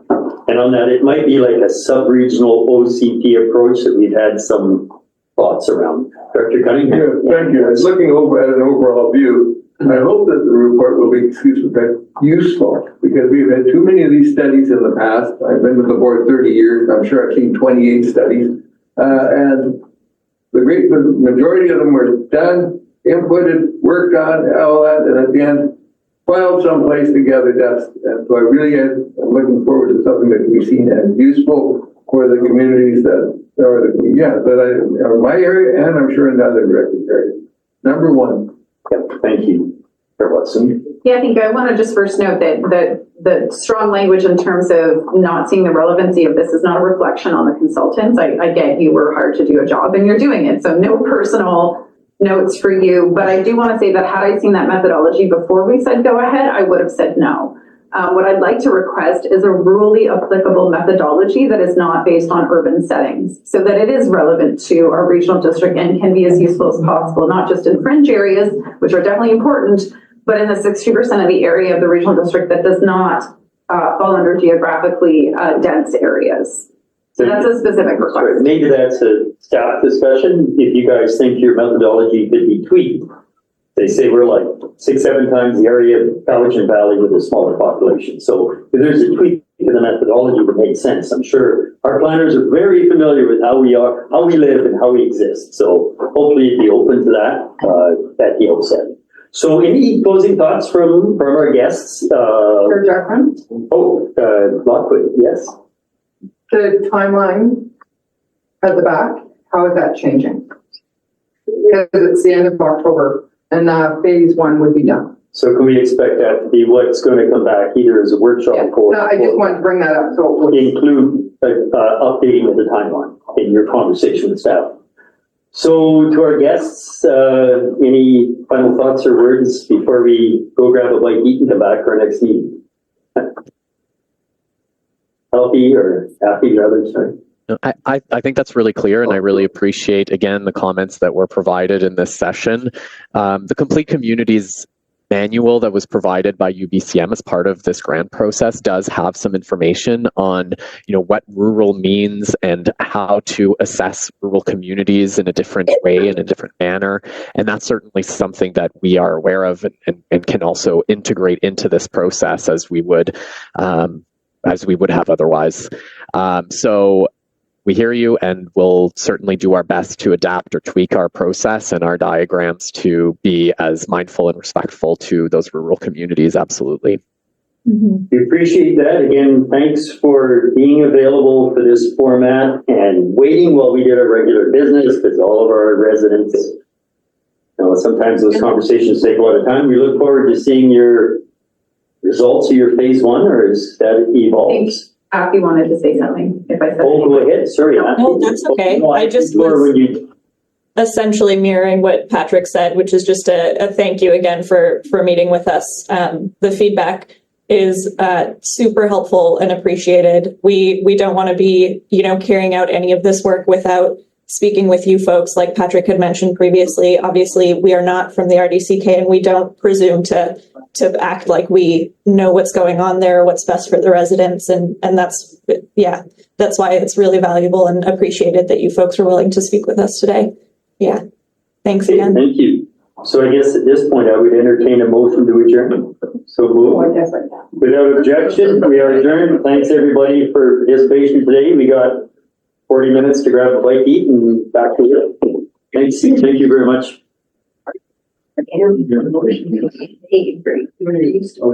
Yeah, I did that. That's okay.